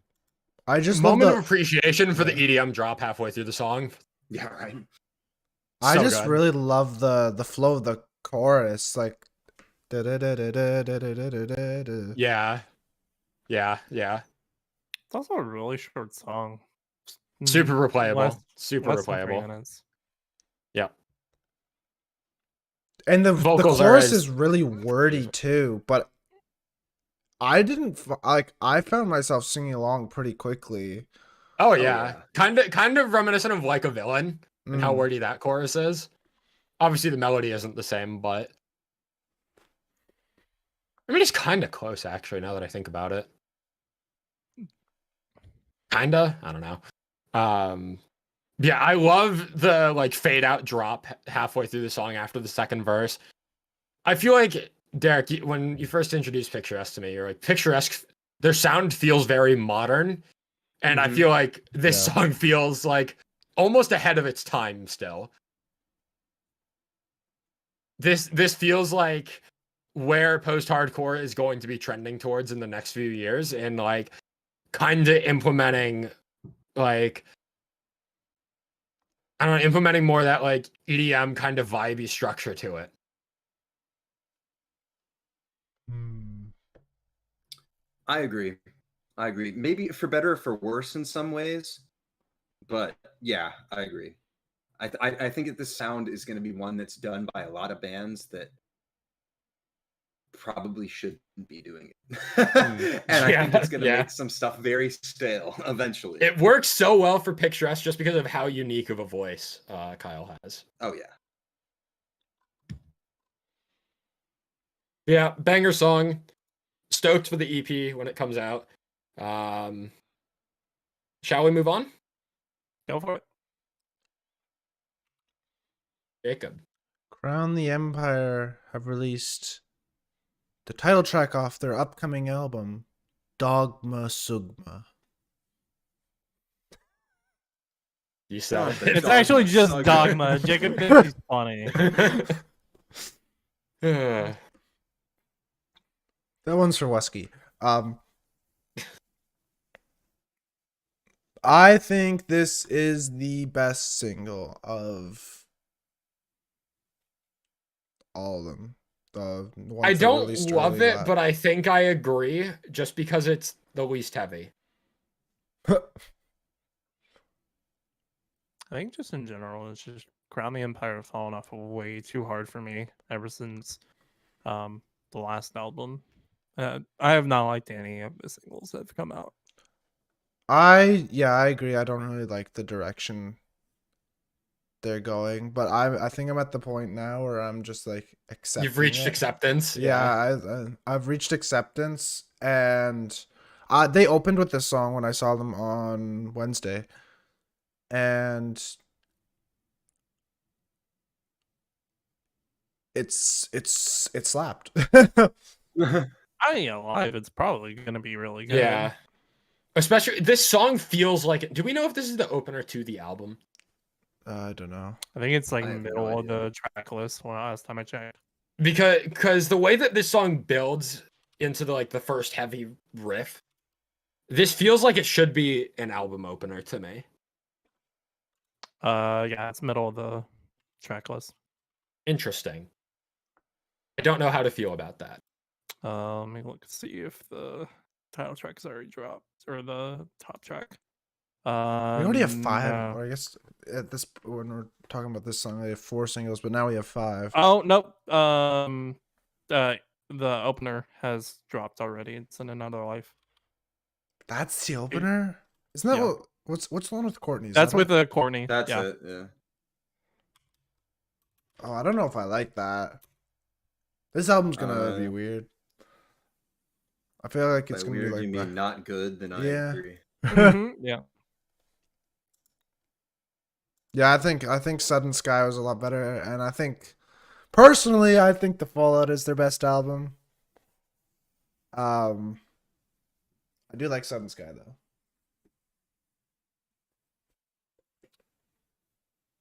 I think the breakdown in this song is a kind of creative. Little different. I feel like the song in general is creative. It doesn't have a very normal structure to it. That's true. And maybe that's why I kind of like it more than I have the other singles that have kind of just been brutally heavy in a way. It feels original. It feels creative. It's not heavy, or not as heavy anyway. I still don't love the song, but it's fine. Had to get Wait, one in for This is the opener. Is it? Yep. I was looking at Google and Google Okay, had well, like that a makes sense. weird. So It's Dogma, Black Sheep, then we don't have the closer yet, which I'm happy about. It's 10 Okay. tracks and we have 5 already. That's kind of sad. That kind of sucks. Yeah. What do you do though? That's how it is nowadays. Yeah, I guess so. Unless your you'd archetypes be like Archetype collide. Squad. Yeah, right. To have confidence in your album. Yep. All right, let's move on then. I think we've said enough about Crown the Mhm. Empire and the Dogma. Dogma. Discrepancies have dropped a new single called Recovery. I want to get your guys' opinion on this song first before I say anything. It's okay. I It's the agree. camp that I will be sitting in.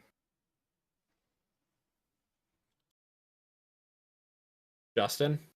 Sorry, I was waiting on Jacob to actually say something. Not my favorite. Man, okay, I love this song.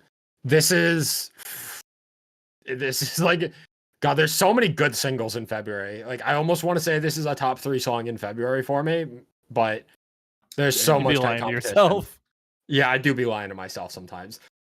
This song is really just carried by the lyrics for me. Lyrically, this is some of the most powerful verses, and just the way the message of the song is really gut wrenching in a way. Just the lyrics in the verses, you open up with the chorus is like a kind of just like the hook of the song before you get into the first riff. But then the first verse says, I bet they say what a wonderful guy, who would have knew that he wanted to die. Like, damn. And then the second verse just twists it to, I think her beauty was one of a kind, who would have knew that she wanted to die.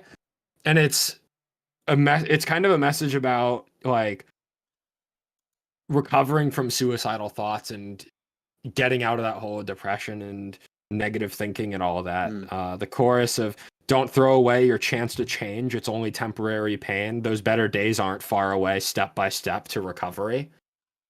Super powerful song. And just, I don't want to read lyrics of the entire song, but there is a very clear story being told, and lyrically I think it all comes together fantastically if you really just pay attention to the lyrics here. There's a lot of power and meaning in the songs here.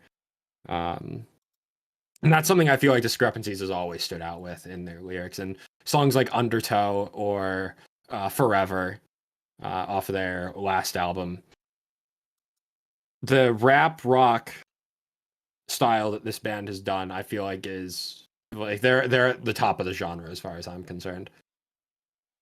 They're doing rap rock exactly how I'd want it to be done.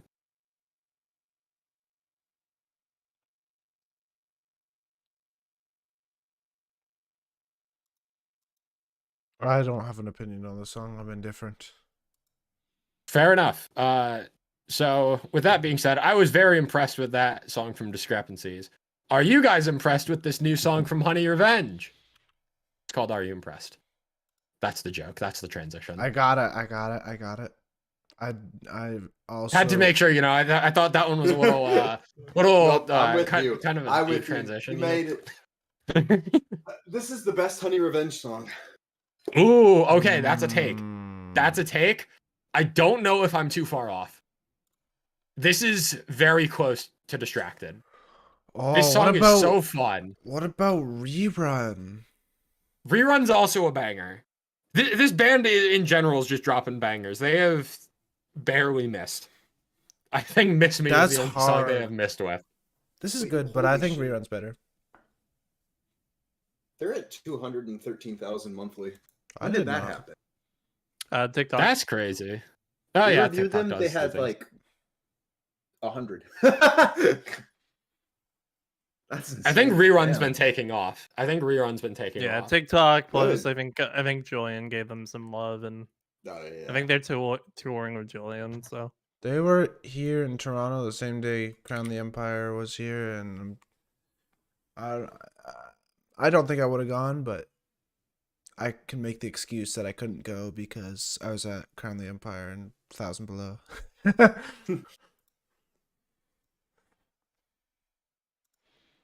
With all that being said, Honey Revenge are at they're like 5 or 6 songs into their band's career, and they are already at like the peak of pop rock in the genre. True. It's crazy. It's like get this band on a tour with like Against the Current and Concrete Castles and Rivals and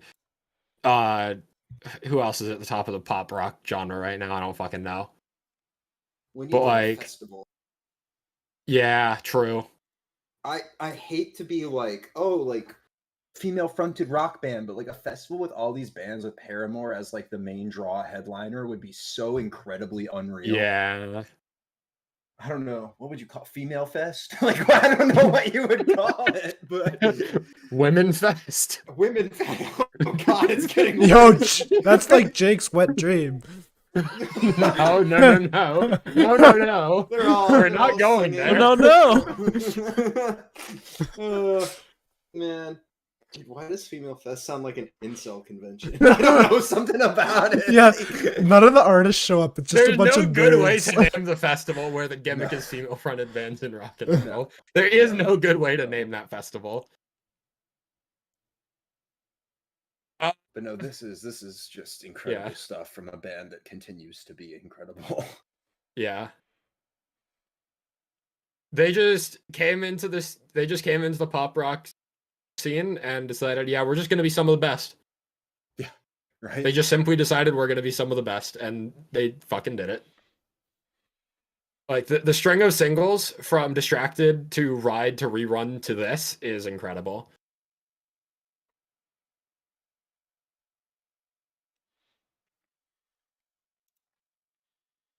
We are down to our last few songs of the playlist. Justin, take us away on these next two. We Last got few Blind singles. Channel. What? Sorry, I was correcting Jake. Thanks. We got Blind Channel dropping their new single Flatline. This is a Blind Channel song. This is a Blind Channel song. This is a very Blind Channel song. I believe Blind Channel toured briefly with Electric Callboy. Yeah. And I feel like you can really see the influence rubbing off on this song. I see that. I see that. I feel like you can really see the influence rubbing off on this song. I mean, Blind Channel already were kind of incorporating some EDM elements into their songs before. But this really feels like a bit of a new level with the kind of breakdown drop thing they do in this. And it bangs, don't get me wrong. Like, I'm not saying it's a bad thing. I think it's a good thing. This is a really fun song and I really enjoy it. But the influence is clearly there. Blind Channel at this point are a band that I struggle to put a ton of faith into because they will forever drop amazing singles and disappointing albums, is what it feels like. So for as much as I'm going to enjoy this single, I'm still like cautiously optimistic for whatever they're going to do next. Because that's literally just been my experience following this band since 2019. So Yeah, their last two albums just haven't really done much. But this song though, it's pretty good. I think it's on like the higher tier of like what dropped in the last album.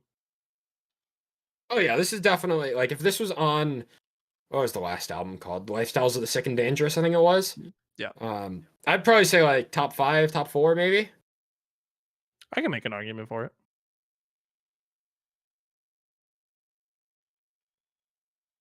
I didn't love this song at first because I feel like the vocal delivery was kind of strange, especially in the first verse. But the more I listened to it, the more it kind of grew on me, and it's got a very catchy chorus as well. So It does. I'm a fan. I do wonder if there is going to be like an album or something attached to this. Probably not. I don't know how long it was until they started dropping actual singles for the last album. Dark Side came out in January 2021, and I believe that was the lead single for the album. That was a little bit separated though, because that only came out. Yeah, that came because out of a the- while before everything else. Yeah, that came out Because of because of Eurovision. the Eurovision. Yeah. So I don't know. Damn, I remember when they were at 200, like 2 million monthly listeners because of that. But there's still 600,000. That's crazy. All right, we good to move on to the next one? Yep. All right, we got A Foreign Affair coming back, featuring Aaron Gillespie, their song Day by Day. Now, I got a very important question. Derek, please tell me you Yes. got to this. I did. Thoughts? It's okay. Oh, I had a I'm feeling that was sorry. coming. I I'm agree, sorry. Derek. I agree. oh. Yo, Hivemind in agreement. I think this song is a little more than okay, but it's not amazing. This is my song of the year right now. Oh no. I'm Oh. so sorry. For us, yeah. Look, hey, man, I will give it another try, but this was not. I didn't not like it. I just don't love it. So, but That's with kind of that where I'm said, at. Yeah. tell us why it's your song of the year. Yeah, so A Foreign Affair, I have a love-hate relationship with some of their older stuff. My favorite song by them is I'm Your Ghost from their 2017 EP Empty Houses. In the last few releases they've dropped, uh they dropped an EP back in 2020 that I wasn't high on. Getaway was a very like vibey, almost like a retro disco like skating song that I also wasn't too big of a fan of. Worst Enemy was I think the first single that they dropped when they were under SBG, which is the record label like Johnny Craig and all that. And it really shows. I think I think there was definitely a instrumental change between Getaway and Worst Enemy that's kind of prevalent, where it's very like guitar heavily focused. Um, Alex's vocals, he's the vocalist, really shines in that, but I think the chorus kind of fell off a little short and wasn't really my highest. But this blends his sound so fucking well.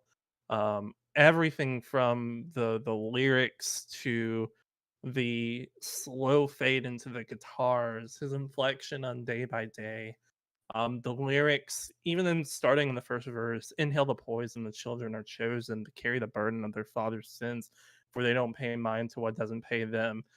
Leading into the bridge with just like asking these several questions that kind of just get you thinking, and um it's like just that general inflection that I really love in these like kind of songs, that really keeps a really good energy. And then the chorus is very simple. Day by day, we're losing ourselves and time keeps slipping away. We bury ourselves and the time keeps ticking. Abandoned attention and all the distraction, no satisfaction, our eyes towards the ground. Leading into like the final verse and whatnot. Um, really, really fucking good. This is my favorite of Foreign Affair song now. My second most played song of the year, but is my song of the year right now, just based on the energy of the song, the general lyricism. Um, Aaron's vocals are hit and miss for me. I didn't like them when they featured in True North's song, Out Loud, like a year or two ago. Um, but in here, I think it really works well. Um, his lyrics for "There's magic when we let go, magic when we embrace, magic when we light the fire of madness and we walk away." Um, and then the final chorus, just kind of blending everything together, really works so well. Um, it's very very good. There isn't much more I can really say that I don't think can really sell you if this is just something that's not something you're gonna get into. Um, but I do think it's got a lot of potential to lead into something that can definitely be like a really, really good project. Um, with This the band is definitely more on my radar after this song than they were before. I think Hmm. the album art I'm definitely interested to see. I don't know if they've got an album or an EP cooking, but I'm definitely interested to hear whatever they have yeah, I was coming actually out about later to this year.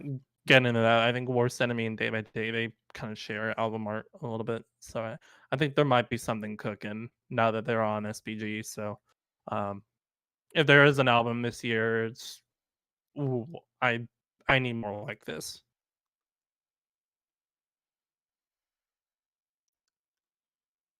Oh, before we move on, Mhm. my favorite part of this song was the end where it leads in like the final questions of the song. Can we break out and break the cycle? Can we get out of For Our Tomorrow? And then leads to the slow fade at the end of the song.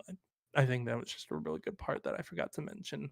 And I think this is just like a really phenomenal song.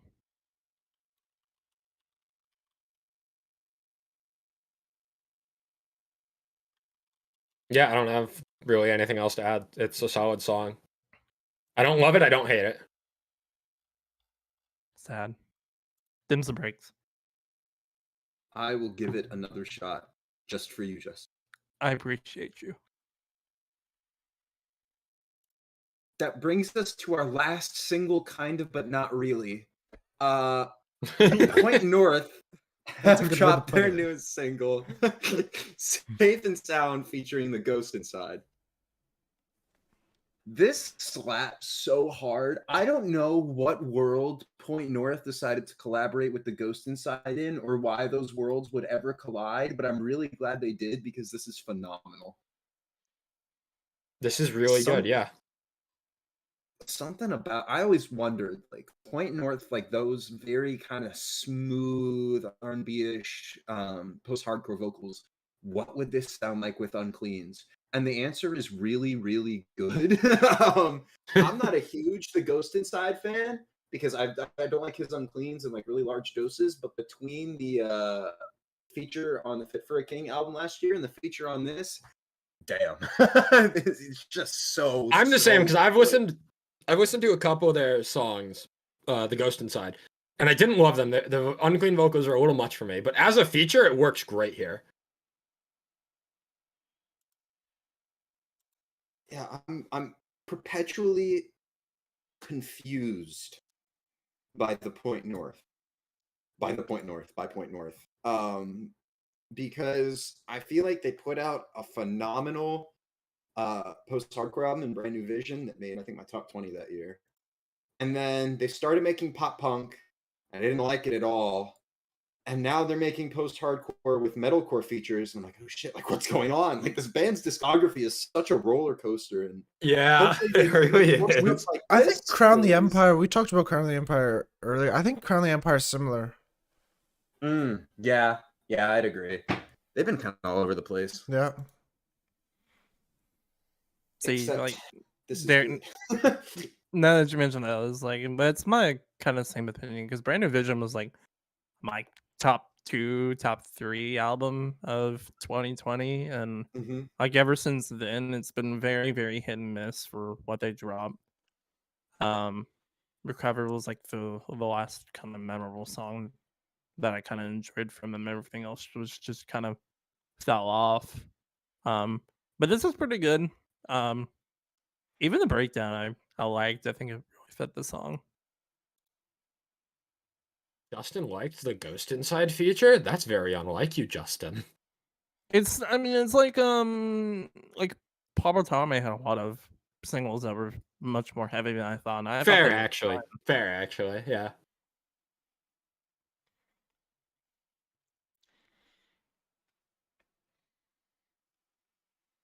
Is that it then? I'm It is. All right, so technically, I think it's we're time for done the with the Jacob singles. the Jacob special. This is time Yeah, for the technically- Jacob special. We're done with the singles. However, a certain band went for a very unconventional release strategy. Correct. Just like, fuck it, we're gonna release what we can. And we have 4 singles from January and 1 from February. Sleep Token have 5 tracks. I'm not going to name them all because we'll probably go through them. But for their upcoming album, Take Me Back to Eden, releasing May 19th, I think. Sounds right.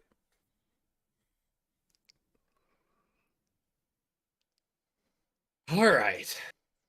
Let's start with the best of the singles. I think we should Yep. start with the first one. Which is also the best. No, one. no, Jake didn't stutter. You're right. Chokehold He did is stutter, art. but he's wrong. Chokehold is art.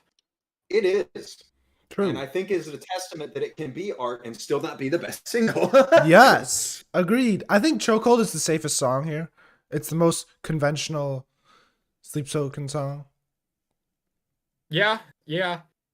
I love the way it builds up.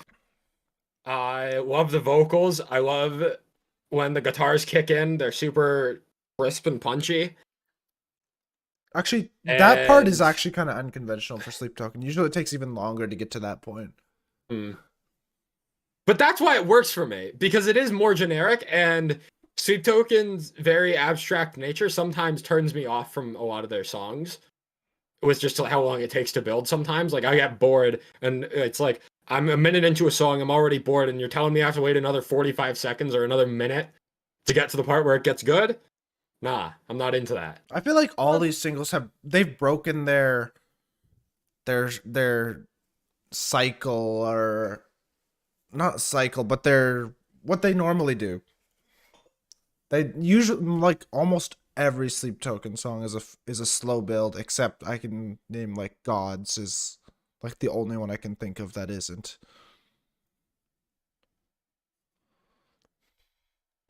I think it's funny how I kind of say that, because it still takes Chokehold like 2 minutes to build, but it's engaging enough to where I don't care.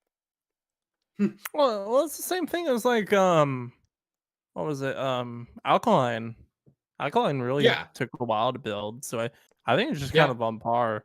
Chokehold and Alkaline are both lead singles and both the best singles of their respective albums. So if Chokehold is going to be the best song on Take Me Back to Eden, I'm just That doesn't even hurt. assuming.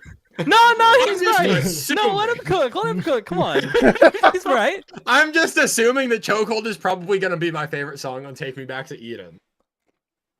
And I feel like it's a pretty safe bet for me to make at this point. Well, yeah, I want to echo what you had mentioned, like the long build up for Sleep Token. That's why I didn't like the summoning. I thought that just took so long, and it's 6 minutes of nothing for like 2.5 of it. Derek, The summoning is also. I feel like you didn't very listen to the heavy. same song I did. The summoning is not like that at all. Yeah, no. I'm a little. I don't like the so I summoning gotta because lie. I don't like his harsh vocals in the song. So we'll get to the last track. I actually think Vessel is not good at screaming. But in the summoning, it's so like sporadic and spread out that it works so well, and I think the summoning is the best of these songs. I feel like Derek has a different opinion on that, but Yeah, still, summoning is definitely top 3. So I think that it's definitely the most unique out of all of them. Oh, definitely. Yes. Yes. I agree. Yes. That, yeah, I agree that Vessel isn't very good at screaming, but I think he's definitely gotten better, and I think it works here anyways. There is another single where it doesn't work. Again, we'll get there, but yeah, I'm very much of the opinion that I think if I had to pick, like, not my favorite song of the year, but if I were to rank my top songs of the year solely off of like objective creativity and talent, there is not going to be another song this year that tops the summoning. There won't be, in terms of impact, creativity, execution. Yeah. There is not another band in the scene that could make this work, let alone as well as they did.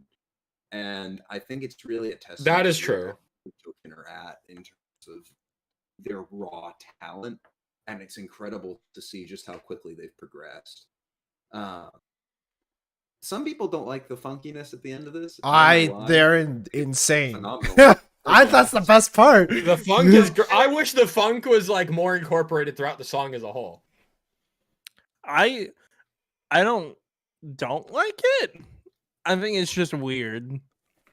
I think it just kind of throws off the pace of the Well, song. it's the I think it refrain should from have been the its it's own the same thing. lyrics as the beginning of the song, which I love as well, and just like in a different style. I still believe it should have probably been its own thing rather than tacked off at the. Oh, I end of the disagree. song. There's a reason that this song made them go viral. Yeah, I think I understand where you're coming from, Justin. I think that if it is a different thing, that this song's quality goes down, and that the thing tacked on at the end wouldn't work as a standalone. I think it only works because of the way this is structured. I mean, obviously, like this is a very divisive track. It's popular, but it's divisive, and we're seeing that now because Yeah. everybody seems to have like a different take on it. It's kind of crazy. but that discourse, I think, is part of what got him so popular, that everybody has a different And I'm opinion. glad that they did blow up off of this song. Like as much as Yeah. I'm kind of on this song, I'm glad that Sleep Token are in the spotlight because they are a very unique band that deserves it. I 26 million plays on this. I agree with you, Jake, but this has brought on a lot of weird fans. Mm. I feel like the same thing has happened to Bad Omens. Fair. That's my only problem with like bands blowing up like that. It's like some of the fans are like really weird. Anyways, shall we talk about Granite? The best single, The best lyrically, I would say. best lyrically for sure. That delivery on "Never Mind the Death Threats" is probably my favorite vocal delivery so far this year, and everything about the song, even the kind of out of nowhere breakdown into melodic section. That's another one that I've heard a lot of people haven't really liked or don't really think it fits. I Jake, you and didn't I at talked first. about it. I think I've Yeah. come to accept it as the song talks a lot about like driving as like a metaphor. And I think that almost symbolizes like a car crash, like a breaking point in the lyricism, like for Vessel, I guess, in his mental.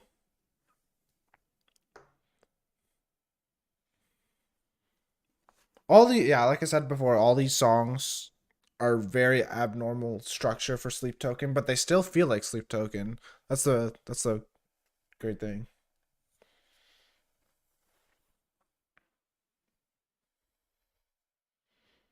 Granite is fine. I want to like this song more than I do. It's fine. okay. Really, the amount that I can contribute to the Sleep Token discussion kind of ended at Chokehold.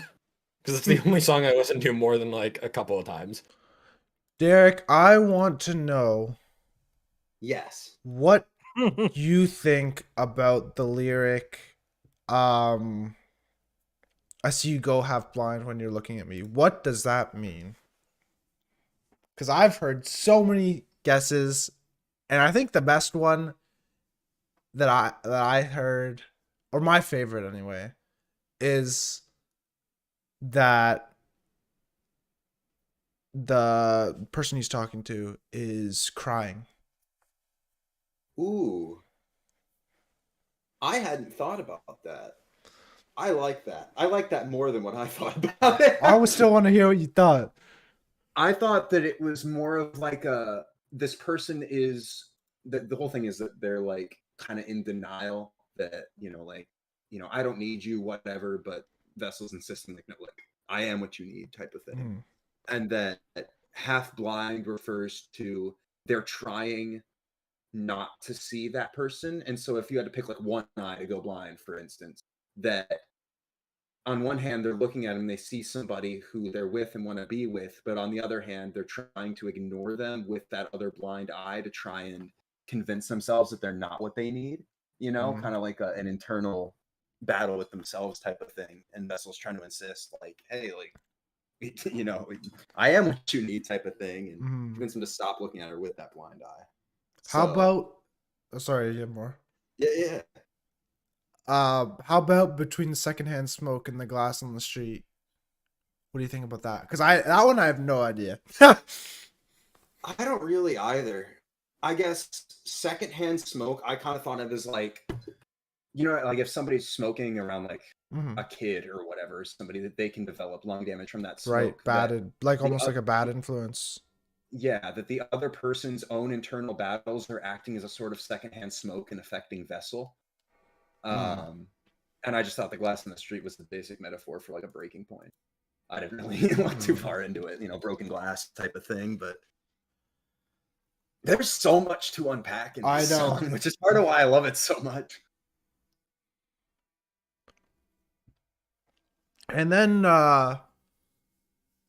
Should we go to the next song, or do you want to keep talking about? No. Let's go to the second best single. That is true. The second best single. That I agree with. Somehow we've all made it. Aqua Regia. Wait, Justin. Aqua Regia.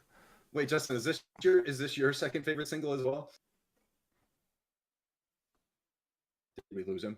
Justin. Paywall. Sorry, I was muted. Paywall, God paywall. damn it. Paywall. Actually, Granite was my second favorite, but this is third. Okay, I'll take it. Close enough. Acceptable answer. Good job, I Justin. didn't have a ton of time with this. Yeah. I didn't like this at all when it came out. I loved it.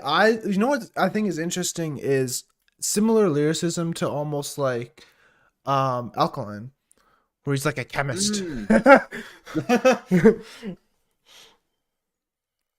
Maybe Vessel is Walter White. That's what the glass on the street is. It's Oh shit, it's all coming together. Next he's gonna dissolve a fan of that of acid. One person gets sacrificed. Oh god, don't incite murder.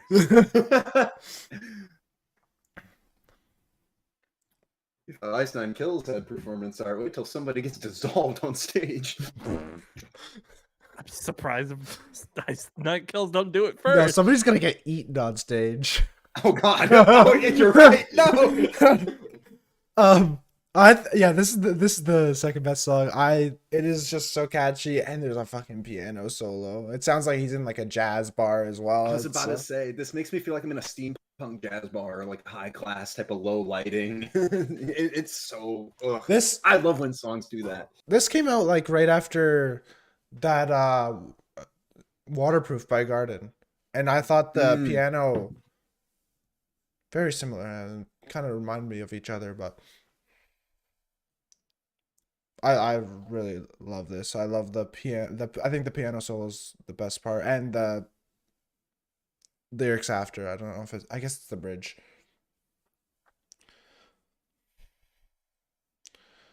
And then we have probably the worst song. The Only Miss. I think the clean parts are good. I just really I don't think Vessel's the greatest screamer in my opinion. I think Gods is one of my least favorite songs until you get to like the clean section of it. I've always said that when I think Gods is one of their worst songs. Yeah. You know what it reminds me of is like metalcore from 2007.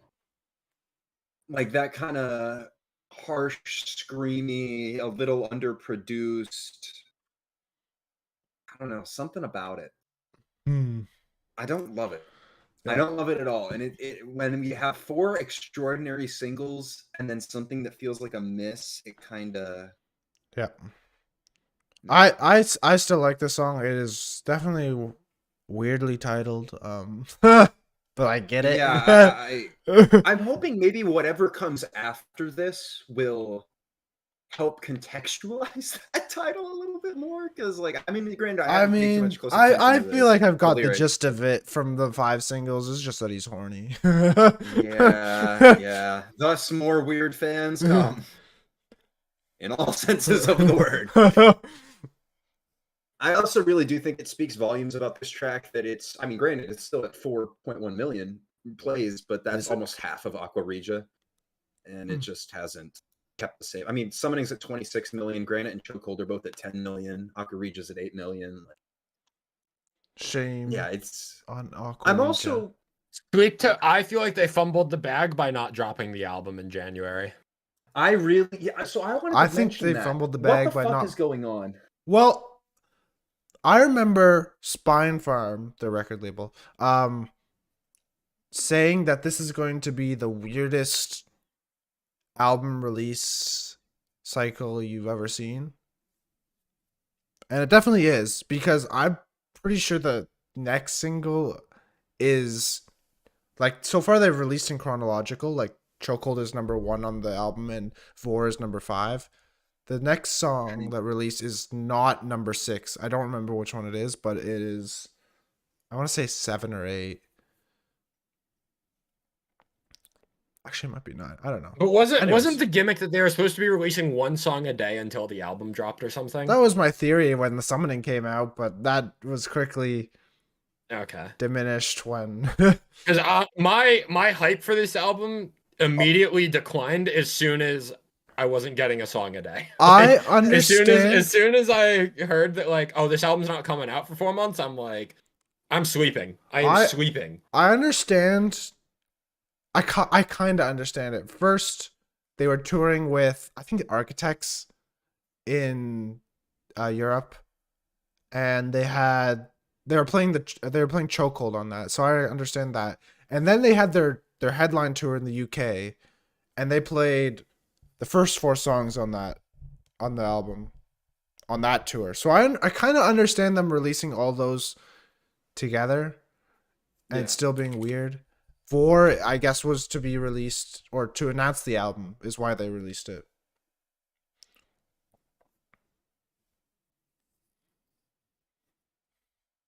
Anyway, It's just been a weird album cycle for Sweet Token. yeah, Really? It's weird. Spine Farm said it would be, and I think they've done a great job of doing that.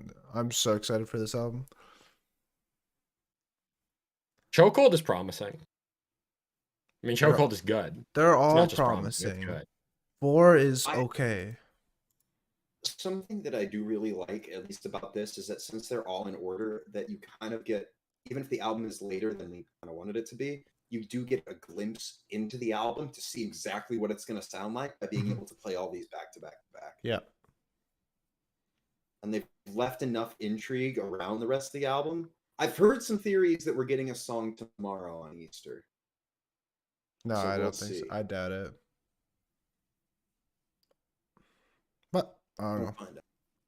Yeah. Sleep Token continue to be one of the most interesting and talented bands in the whole scene, and I'm glad that they're finally getting the exposure that they deserve. Because I think before this place will be your tomb, they had, I think, 90 or 100,000, and then with Alkaline and that album cycle, they're up to like 400,000, and now they're at 1.8 million, and that's gone down from the over 2 million it was at before when the hype was at its peak. I think they were at like 2,700 or 27,000. Sorry.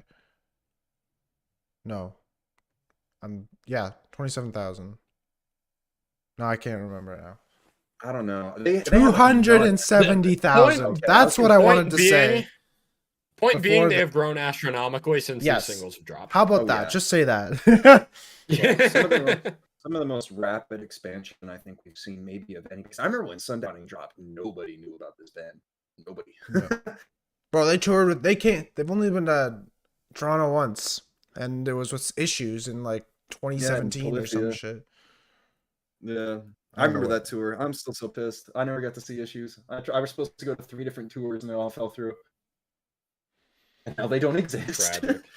Tragic. Any Our last Sleep Token discussion comments? probably going to be on longer than a these lot of two these things? albums. Oh yeah, I think so. honestly. I think so. Yeah. Yeah, this is my most anticipated album of the year, as nobody's surprised about that. I feel Yeah. like. Absolutely not. Things that should surprise no one. Me liking women in rock and metal. Justin enjoying post-hardcore.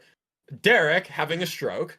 And Jacob being excited for Sleep Token. None of these things should Jake, surprise anyone. Why you gotta keep emphasizing that you like women? Is that like a surprise to people?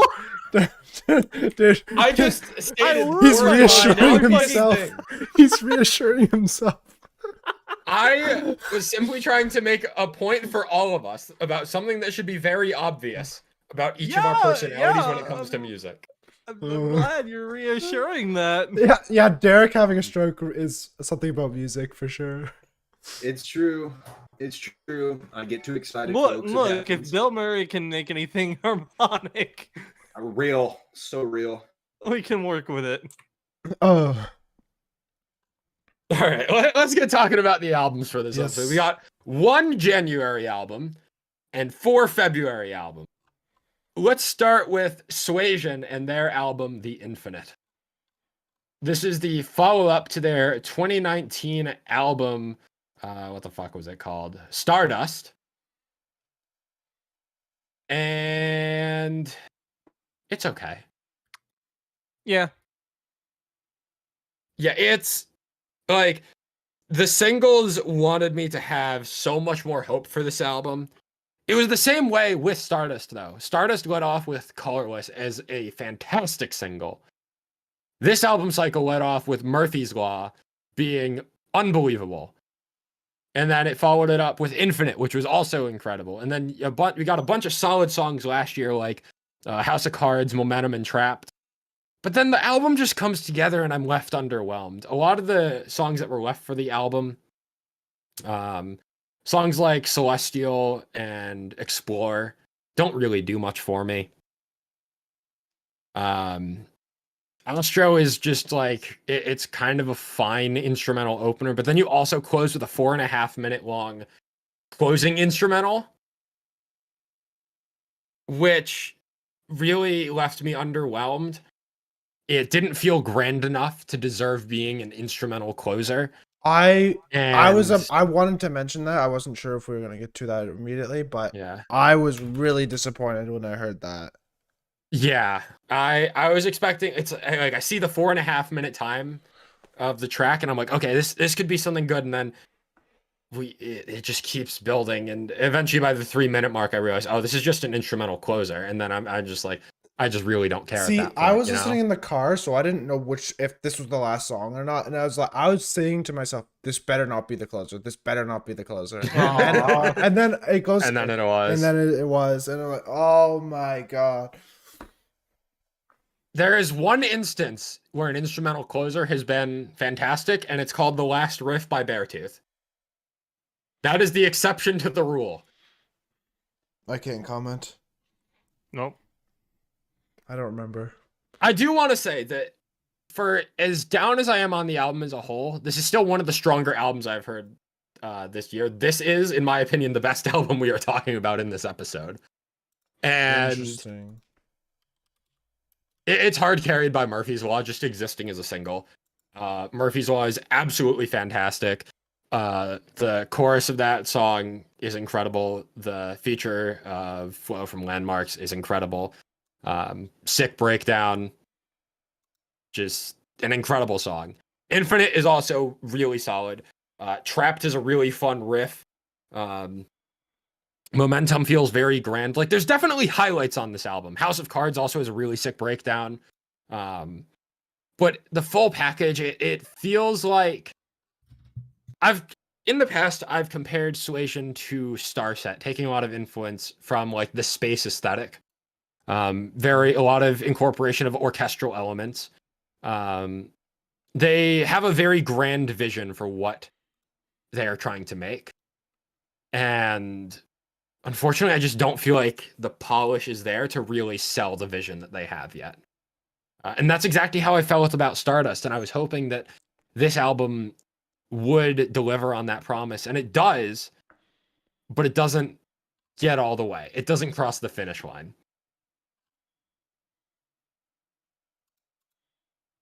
I want to like this album a lot more than I do. But the flaws of this album really hold me back, especially because this album took so long to release. Murphy's Law is almost 2 years old as a song at this point. Wow. This album has been a long time in the making, and all of the best songs are well over a year old at this point. So when this album drops, all of the new material left really little impact on me, which is why I feel so little about it.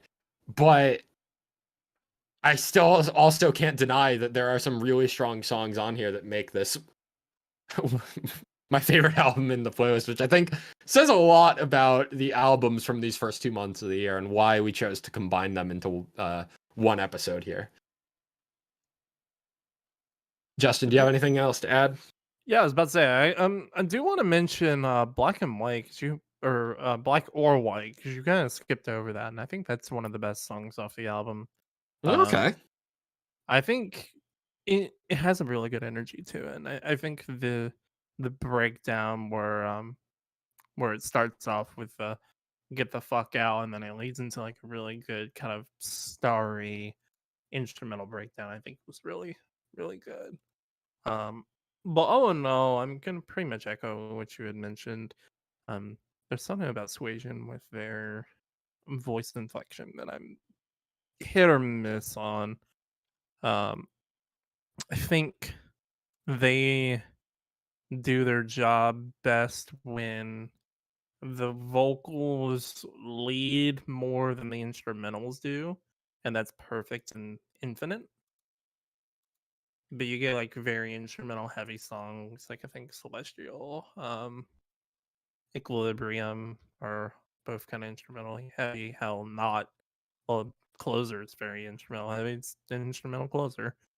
I think that's really what they lean into on. I think if they kind of close that focus and kind of lead more into the vocals because they've got talent to do it, I think they could, put out a more unique, better project.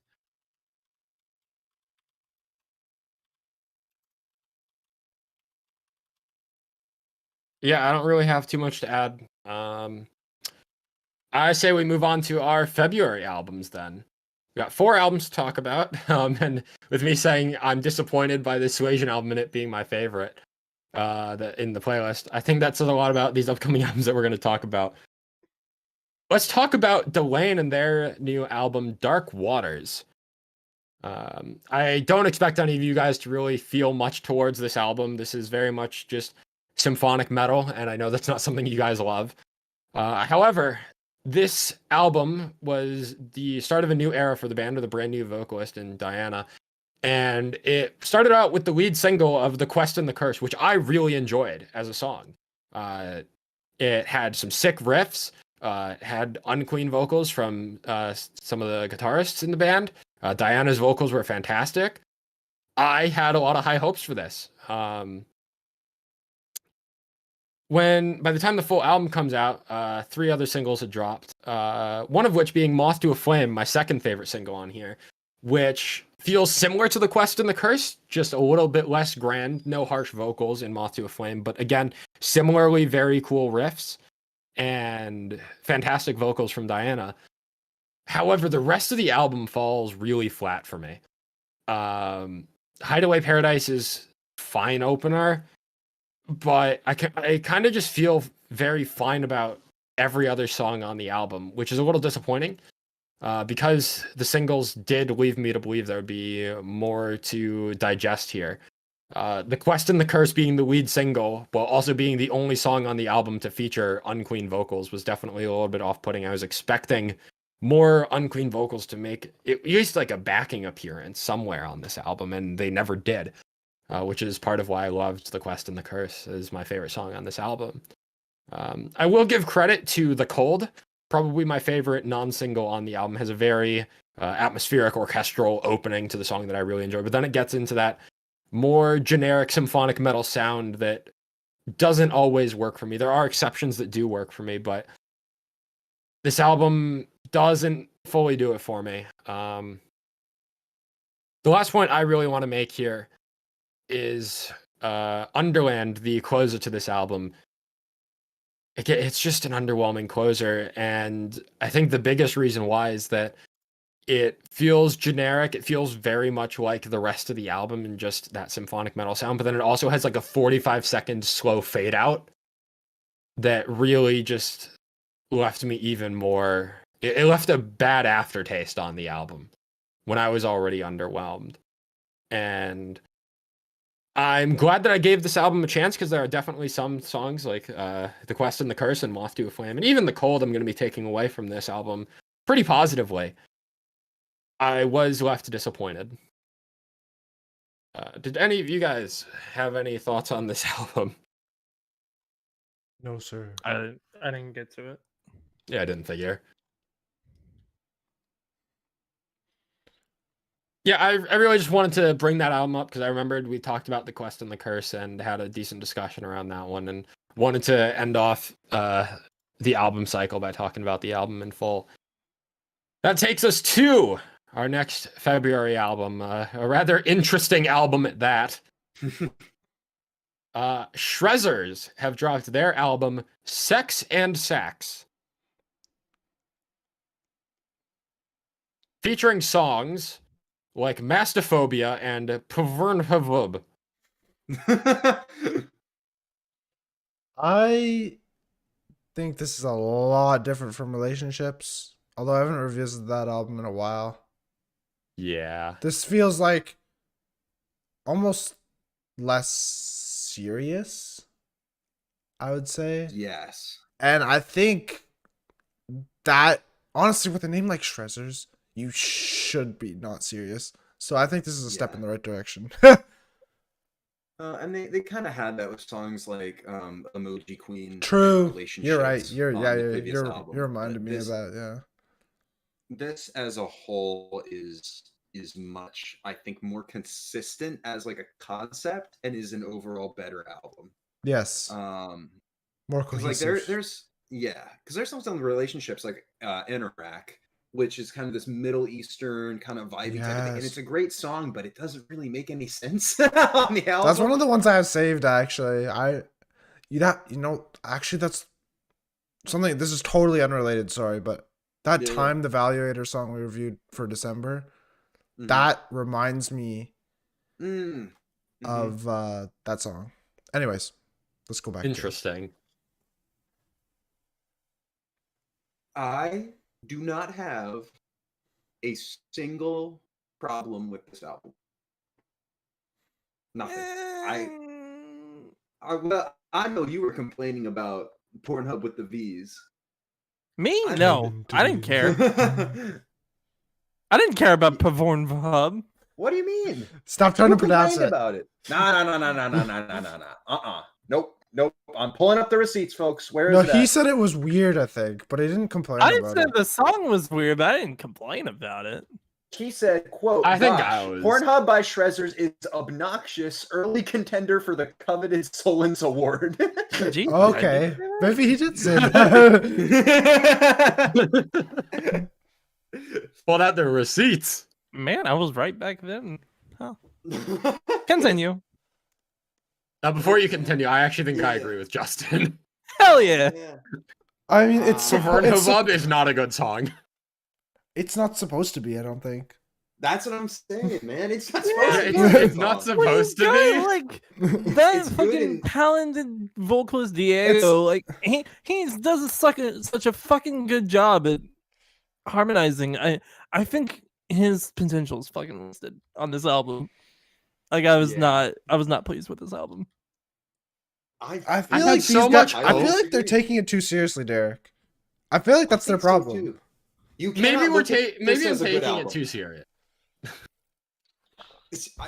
In saying you can't look at it as a good album, it's not a bad album. I think it's a fantastic album because it's not a good album. Okay? I don't really know how else to put it. This is one of the albums of all time. Yeah, right. I think that if nothing else, this might be the most wasted feature lineup I've ever seen in my life. Maybe underutilized is a better term, but Yeah. I think the only features that really shone here on Pornhub and UVB 76, they got the CJ feature down pat. When you get names like Lucas Magyar and Michael Barr that are some of the most talented vocalists in the scene that can do both cleans and uncleans, and you don't fully utilize both, it kind of makes me upset. I'm like, I'm seeing those features. You know like, what? I mean, they worked. I would agree, but then we have like songs like Lost Between featuring Marcus Bridge and Yeah. True. Okay, allow me to rephrase. I think that Lucas and Michael Barr's clean vocals are way better than their uncleans, and I'm sad that we didn't get them. Maybe that's a better way to put it. Yeah. Oh man. With that said, I think that on a song-by-song basis, this goes toe-to-toe with Relationships and beats it out. And because Diego's from Brazil, right? And he moved to Russia for this. Okay. When you get songs, I think my favorite song in here by far is Temperatura. And it's not close. I don't agree with that. It's not close. And The disrespect on Phoenix. Phoenix has been out for years. That's had a time. It's still Shrezzers' best song, period.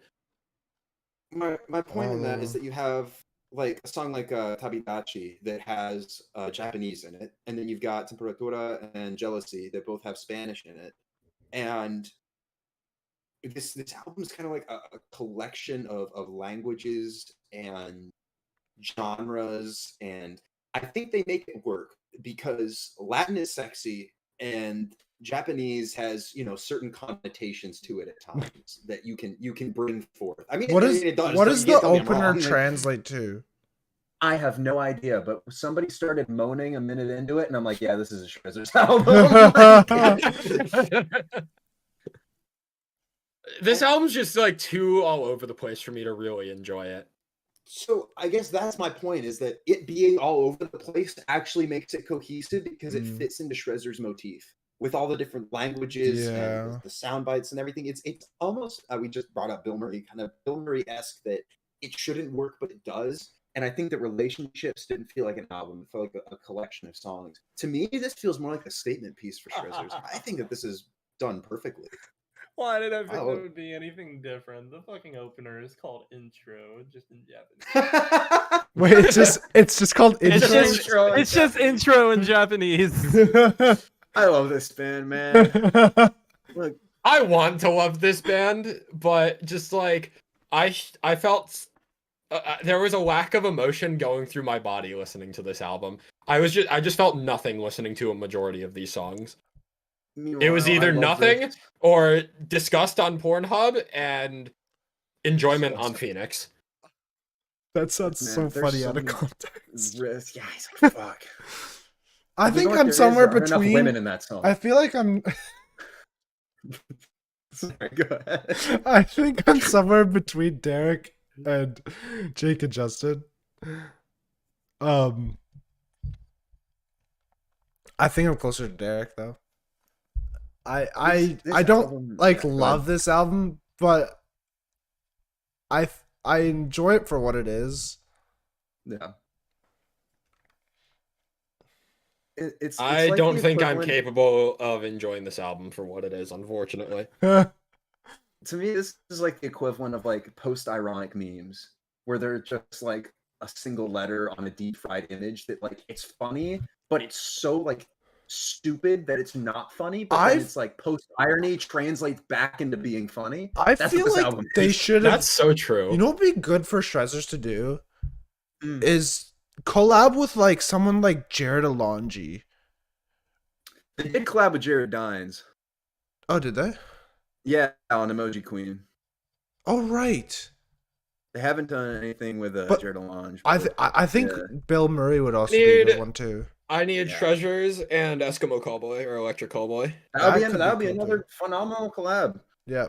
Bands that don't take themselves too seriously are just fantastic, and I think that the only complaints that I could possibly have with this album are that, like, oh yeah, like it's kind of unserious, but that's their whole shtick. So I just end up enjoying it all, especially with all the guitar work on here is phenomenal, and you know me and sax, like a guitar solo and saxophone, it's gonna stick with me. And Relationships was a top 10 album of 2019 for me. It didn't hold up, unfortunately. I think that this is a step far and above what Relationships was. In saying that, I don't think that this is going to end up anywhere near my top 10. And it's just I a agree. big yeah. paradox of an album that This For album what is an it's worth, enigma. I I'm love it. kind of in the same boat. It's an enigma. I love it. I love this fucking album. Shrezzers are fantastic. And is that an orgy on the cover? I just realized. Yes. Yes. Oh, see, this band's fucking On fantastic. brand. On brand. So- Wait, how did you not notice that? No, I just thought it was a bunch of people like behind a glass wall, like trying to get out. I didn't realize what was going on. I'm face popping right now. And look, this for better or for worse, this band has an identity, and Relationships didn't stick with it. Every song on here, I feel like, has some sort of motif to it that fits into it, and I think more people should be paying attention to Shrezzers. I think there is something here for everybody, and I like it. I like it a lot. Mm. Shout out Shrezzers for putting out the most unserious album of the year so far. This shit slaps. I'm behind it fully.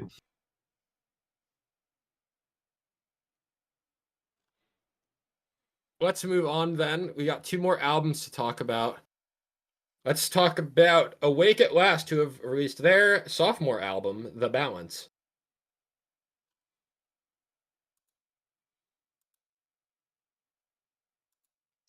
I really wish I liked this band more. I remember seeing Yeah, them live same. with Ice Nine Kills, and they're actually really good. But I've gone back and listened to that first album and now this one, and I don't know. It just feels like background noise to me. I really do want to like this album, and they follow me on Yeah, Twitter. I same. feel bad saying this. Well, see, the problem is that like this is just the change again. Kinda, yeah. In I my would argue a opinion. bit worse though, because the change at least had some standout songs like More Than Animals, which had a great riff and chorus. The change itself, the title track, was really solid. I think they had a song called Paralyzed. So many bands have done a Paralyzed song at this point, so I don't True. really remember, but Paralyzed was good. This album, it feels like it's lacking that star potential where it's like consistently fine. Like this album doesn't do anything wrong, but it also really doesn't feel like it has any highlights or standout moments. The standout moments that I can pick out, like the opener Lost, I think has a really fantastic chorus and delivery to it. Landmines was a standout. Dead to Me is my favorite track on here, but that was released as a single years ago at this point. Divine Intervention I also think is a really good track towards the back half of the album. I kind of wish it was the closer, but none of those songs that I just mentioned being my favorites really had any staying power with, which is unfortunate. Yeah, I think my problem going into this album was I knew what my favorite Awake at Last song was, and that was Armageddon. And they did an EP of that back in 2021, and that song was really, really fucking good. And no song on this album came even close to topping that.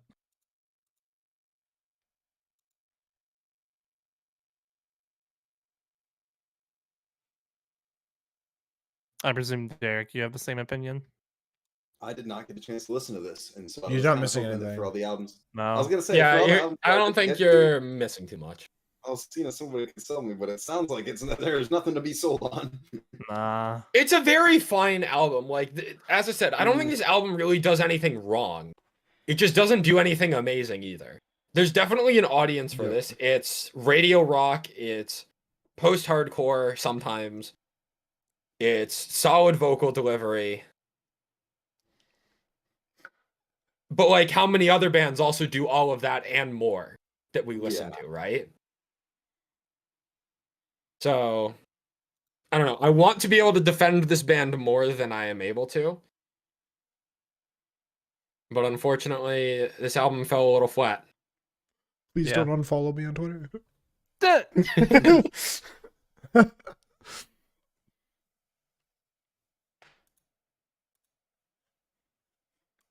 Take us to our last one. Yeah, let's talk about Self-Deception and their new album, You Are Only As Sick As Your Secrets. The follow-up to 2020 Shapes, which barely missed my top 10 albums of the year and was just in like top 5? It's I top think? 3. Top 3. Top 3. Okay. So yeah, we were both very high on Shapes. I don't think we have talked about this band since. Oh, absolutely. And they not. released a lot of singles for this album. Mhm. I remember Shapes. did not You like that remember album. hating it. I remember some of the lyrics on that album. I know what's going on. TikTok Brace for Impact still goes hard. You cannot convince me otherwise. And the rest of that album, in all honesty, still bangs. But the singles leading into this album really did not do much for me. No. However, the songs that they did save for this album, kinda bangers. I think two of the three best, well, I think the first 3 songs on this album are the 3 best songs. And Fight Fire with Gasoline was one of the singles. Holy Water and State of Elysium are the next best 2 songs on this album. State of Elysium featuring GG6, aka Henrik of Amaranth, is my feature of the year so far. Probably to no one's surprise with how much I love Amaranth, but that song fucking bangs. Henrik sounds as good as ever on that song. I'm really gonna miss him in Amaranth. just a sick breakdown. He fits in so well on the song, and just with like the fast pace that Self Deception brings across this entire album, and on that song specifically. The two vocal styles just really contrast each other great. Fight Fire with Gasoline is super high energy, very high tempo. Almost reminds me of Hip to Be Scared by Ice Nine Kills. It has a very playful, like circus-like energy to it almost. Kind of Panic at the Disco-y too. Like I don't know if any of that even makes any sense, but Fight Fire with Gasoline is really fun, really energetic. I love the vocal delivery on the chorus of like "Burn it out, let me down with all my negativity" or whatever. And then the Fight Fire with Gasoline delivery as well is incredible. Holy Water, solid opening track as well. I really don't have anything bad to say about those first three songs. And then we get to 11. And then the album is just entirely downhill from there, unfortunately. 11 is a 2-minute budget pop punk song on this album for some reason. I don't get it. It's so out of place. It's not a good song. And it makes me feel nothing. Or worse, anger. And then it just leads into the rest of the album with Stockholm Hearts, which is fine. Haley's Lullaby, which is just your mid-album ballad type song. And then Psycho is there, and Good Thing is there, Intoxicated Haze is there, The Fall is there, Legends is a fine closer. It's just, the opening three songs on this album are night and day from the rest of this album, and I'm very upset about it.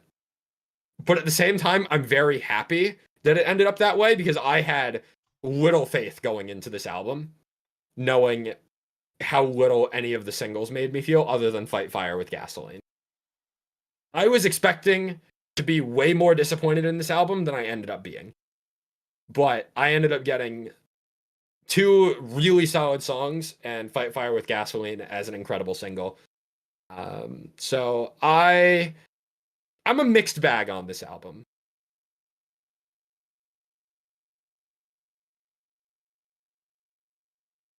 Yeah, I think a couple of these songs really just kind of fell off for me compared to the last album. There's some standouts: Fight Fire with Gasoline, Yes. Stockholm Hearts, Psycho for me. Everything else, I've only given it I probably, hate like, the PSYCHO delivery in that song. It's just so off-putting to me. I can see that. Everything else just kind of I didn't give too much attention to. But I've maybe only listened to this album like once or twice. Jake, I've listened to Fight Fire with Gasoline, and I want to raise you. Shit, what's the name of that song? It's a song by Cypher Sight, though. Icon's Crown. I don't know if you That's a remember good it. callback, actually. God, I haven't heard that song in years, but that's a good callback, actually. Which is X Ice Nine Kills, I guess, but Yeah. but it sounds I like immediately reminded of that song when I listened to it. I'll take it. I'll take it.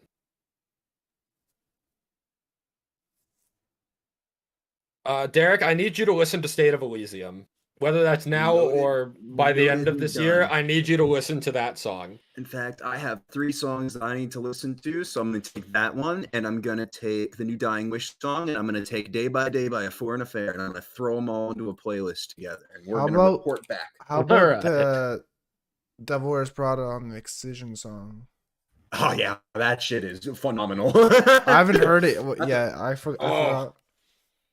Looking like We'll be a top talking 5 about that song one. of the We'll be year. talking about that one later on. But I think that wraps up our combined January and February recap. We did it under 3 hours. Good job, gang. That is impressive.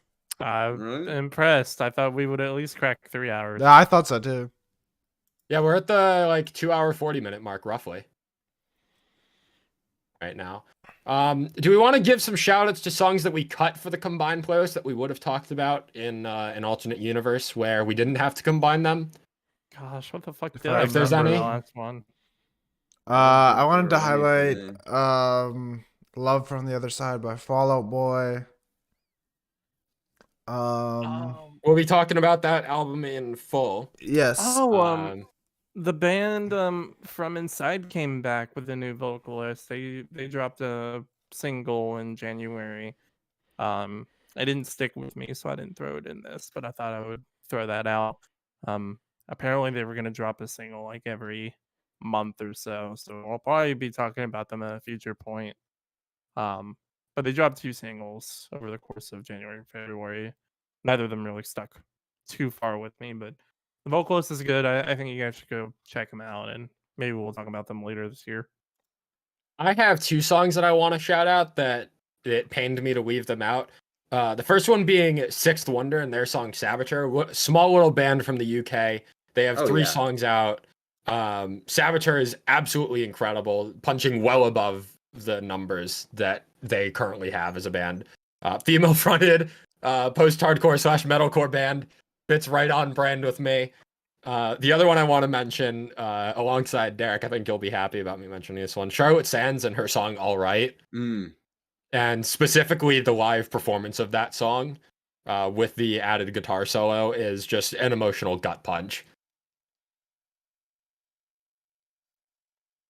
I also got 2 other songs that we'll be reviewing albums of next month, but Thirst for Violence by Nothing Nowhere and Sing to the Grave by Chelsea Grin. Both songs that have been replayed pretty much since they came out for me. We'll be discussing a lot of these songs that we ended up cutting out for this combined episode are stuff we'll be talking about in our March recap when we discuss the full albums, just because of the nature of how far delayed we were with Derek's internet being MIA and a lot of albums coming out. I also had to leave out the 2 new songs from Ad Infinitum from this episode, which we'll be talking about those in next month's recap as well. I think the last song that I want to shout out would be Grandson, who came back, released a song Eulogy. His first single, I don't know if it's his first single in a while. If we just did February by itself, I would have loved to talk about it, but had to make the cut for this combined episode. I'm sure we'll be talking about that song at a later date anyway, but just want to give a shout out while we got a little bit extra time at the end of this episode. If you're looking for more stuff to check out from these first 2 months, there's a few suggestions. But with that, thank you for listening to our first episode for 2023. We really appreciate it. We hope you enjoyed. Be sure to follow us on social media at Hivemind Radio _ on Instagram and Twitter. Subscribe to us on YouTube. Help us get to 100 subscribers. Hit the triple digits. Follow us on Spotify and whatever other podcast platform you might be listening to this on. We appreciate all the support as always, and we are excited to be back for the new year, talking about all of our favorite music from this month. Let's go. We'll probably have March recap here soon, and then we'll be back on track for an episode a month. Yep. Sir, we have lots coming. Yes. We have not been entirely dormant. We haven't been able to record episodes, but we have been planning some stuff. So we have been clawing at the doors of Comcast, just letting us in. Alrighty then. Thank you for listening. This has been our January and February recap. We will see you for our March recap Very soon. Have a good one, guys. very soon. Have a good one. Bye. See ya.